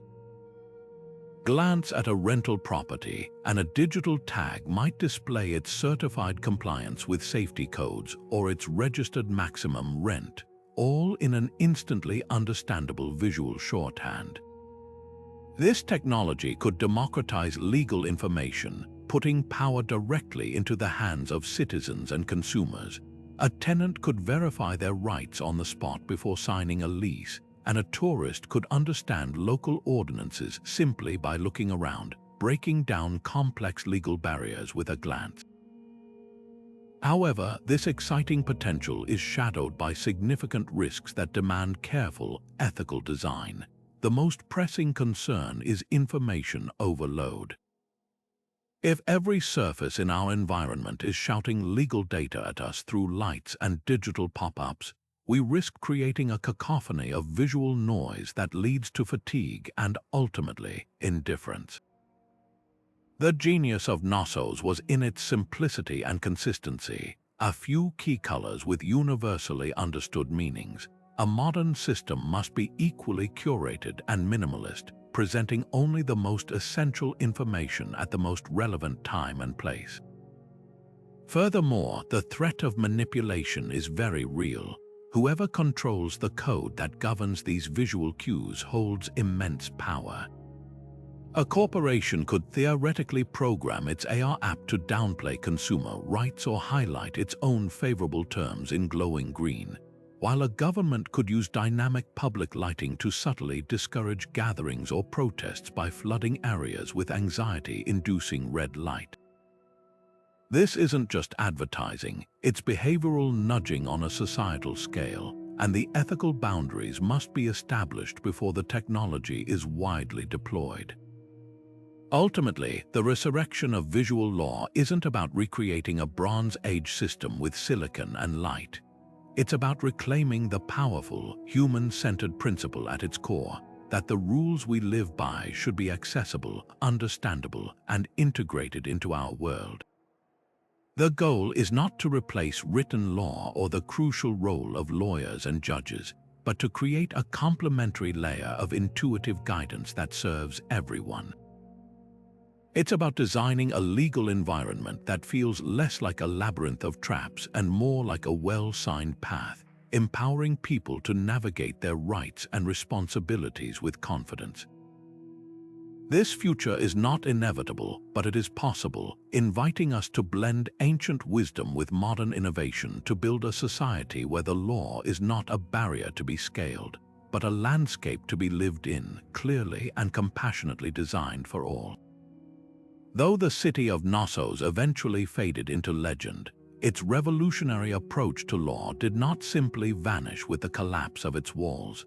Instead, its principles seeped into the cultural bedrock of the ancient world, resurfacing in powerful and recognizable ways throughout history. The Greeks, who inherited much from Minone culture even as they built their own celebrated civilization, absorbed this visual sensibility. In the vibrant city-states of ancient Greece, color continued to carry profound symbolic weight, though its application became more focused on denoting social and political status rather than a comprehensive legal code. The specific shade of purple a Greek citizen wore, the color of the hem on their himation, could instantly communicate their wealth, citizenship status, and even their political faction. This was a more personalized adaptation of the Gnossian idea, using visual cues to navigate a complex social and legal hierarchy, ensuring that in the crowded agora, everyone knew their place and the standing of those around them. This visual language of power was then adopted and magnified by the Romans, masters of bureaucratic order and imperial branding. While the Romans are famed for their extensive written legal codes, they understood perfectly that an empire spanning 3 continents and countless languages could not be managed by scroll alone. They turned to color as a universal language of authority and identity.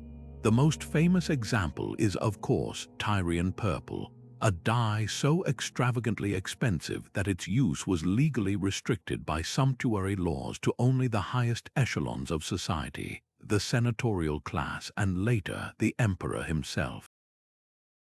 To wear a toga with a broad purple stripe was to wear your legal privilege literally on your sleeve, a walking declaration of your right to govern, to judge, and to command. This wasn't just fashion, it was a legally enforced visual code that maintained the social order as effectively as any statute. Beyond clothing, the Romans used colored military standards to coordinate legions on the battlefield and painted the facades of different types of public buildings, basilicas for law, temples for worship, in distinct hues, creating a visual map of civic function across their sprawling urban centers.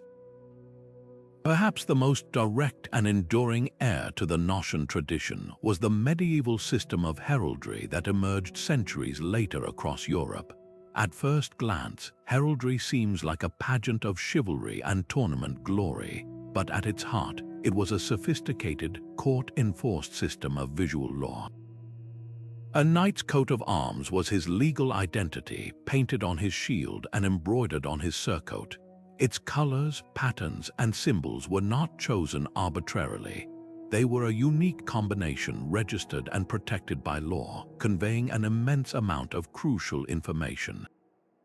The colors or tinctures on a shield, the red called gules, the blue called azure, the black called sable, were part of a strict symbolic language.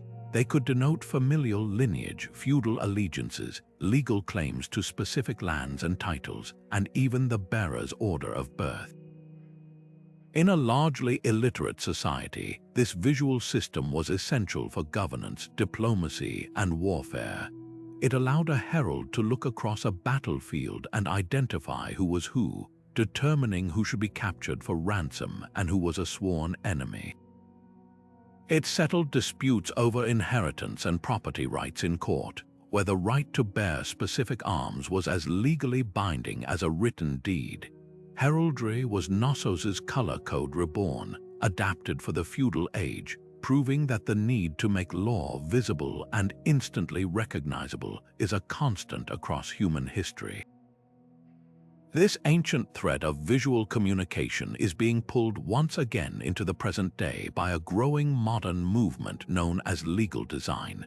Frustrated by a world where legal systems are shrouded in impenetrable jargon and overwhelming complexity, designers, lawyers, and technologists are looking back to principles that would have been very familiar in Knossos. They argue that the law should be accessible, understandable, and human-centered. This isn't about dumbing down the law, it's about opening it up, using visual tools to bridge the gap between legal complexity and everyday understanding. We see this in the redesign of consumer contracts that use icons and color coding to highlight key rights and responsibilities, in the development of easy-to-navigate websites for court services that guide people through complex procedures with clear visuals, and in the use of infographics to explain civic duties like jury service or voting regulations. These modern applications share the same goal as the Minone frescoes and colored thresholds, to make the law a guide that is integrated into life, not a barrier to be feared. The most profound lesson from this long cultural legacy is that innovation in law is not just about writing better words, but about finding better ways to communicate the principles behind those words. The story from Knossos to legal design shows us that the most enduring legal ideas are those that are woven into the fabric of daily experience, that speak to us through our eyes and our intuition as much as through our intellect. It encourages us to be creative and bold in reimagining our own legal environments, to ask how we can use design, technology, and yes, even color, to build a justice system that is not only fair but is also truly for everyone. Now it's your turn to join this ancient conversation. We've journeyed through the vibrant streets of Knossos together, but the real magic begins when we bring these ideas into our own world. So let's try a thought experiment, a little creative challenge that connects you directly to those Minone legal designers from 3,000 years ago. If you could take any modern law, any rule or regulation that impacts our lives today, and assign it a single, universal color to represent its core purpose to everyone in society, what would you choose and why? This isn't just about picking a favorite shade. It's about distilling the very essence of a complex idea into a simple, visual emotion that can be understood in an instant, just as it was in Knossos. Perhaps you'd envision a deep forest green for environmental protection laws.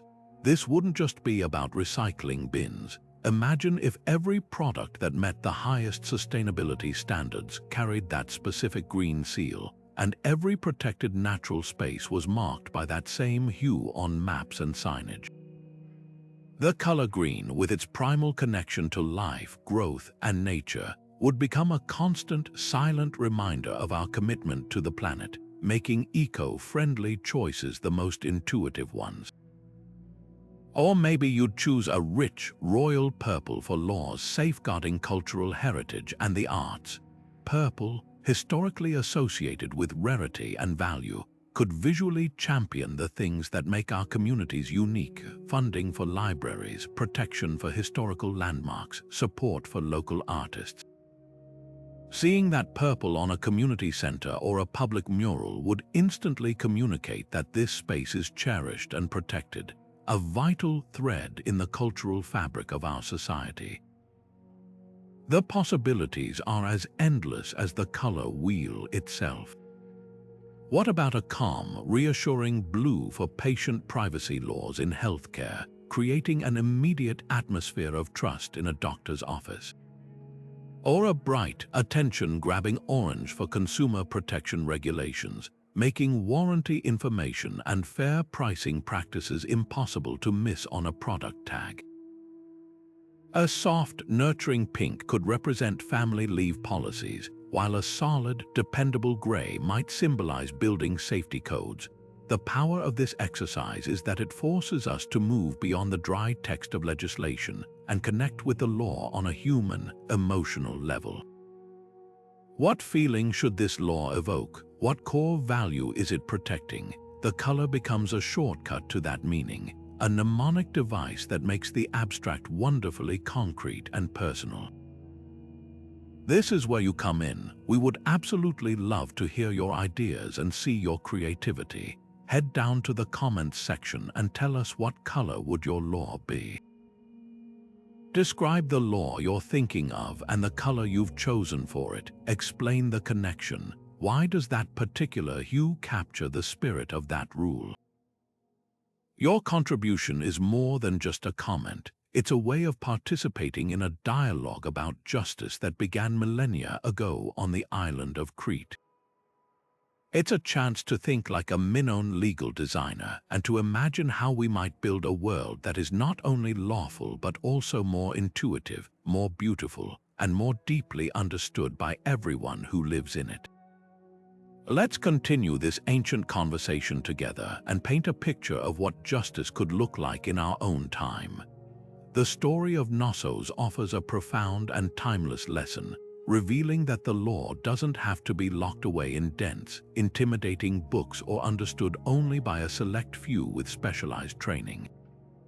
Instead, it can be vibrant, visible, and woven directly into the very fabric of our daily existence, as intuitive and immediate as the world we see around us. By masterfully transforming the universal language of color into a sophisticated legal code, the Minones achieved something truly extraordinary. They built a system that was inherently accessible to everyone, regardless of literacy or social standing, brilliantly efficient in its ability to guide behavior without constant enforcement, and enduringly innovative in its fusion of art, psychology, and authority. This was not law as a distant threat, but law as a living, breathing partner in creating a harmonious and orderly society. As we navigate our own increasingly complex legal landscapes, buried under mountains of legalese, bureaucratic forms, and impenetrable regulations, the Minone experiment challenges us to rethink the very form and function of law. What if we embraced the power of simplicity and visual clarity?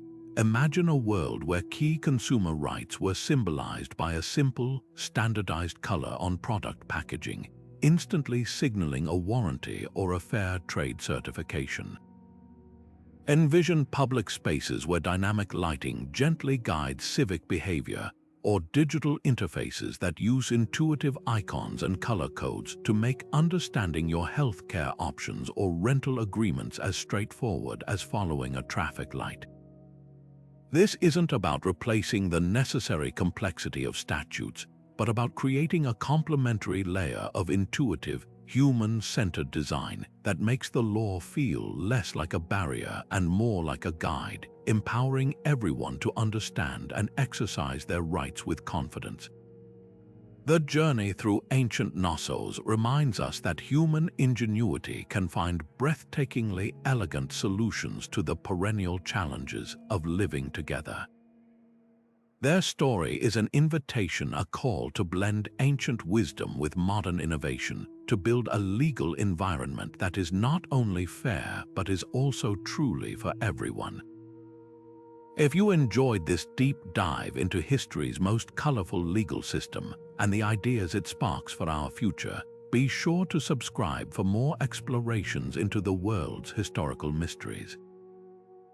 And we would truly love to hear your thoughts down in the comments. How do you think we could use color or visual design to improve laws and civic life today? Your ideas might just help paint the way forward.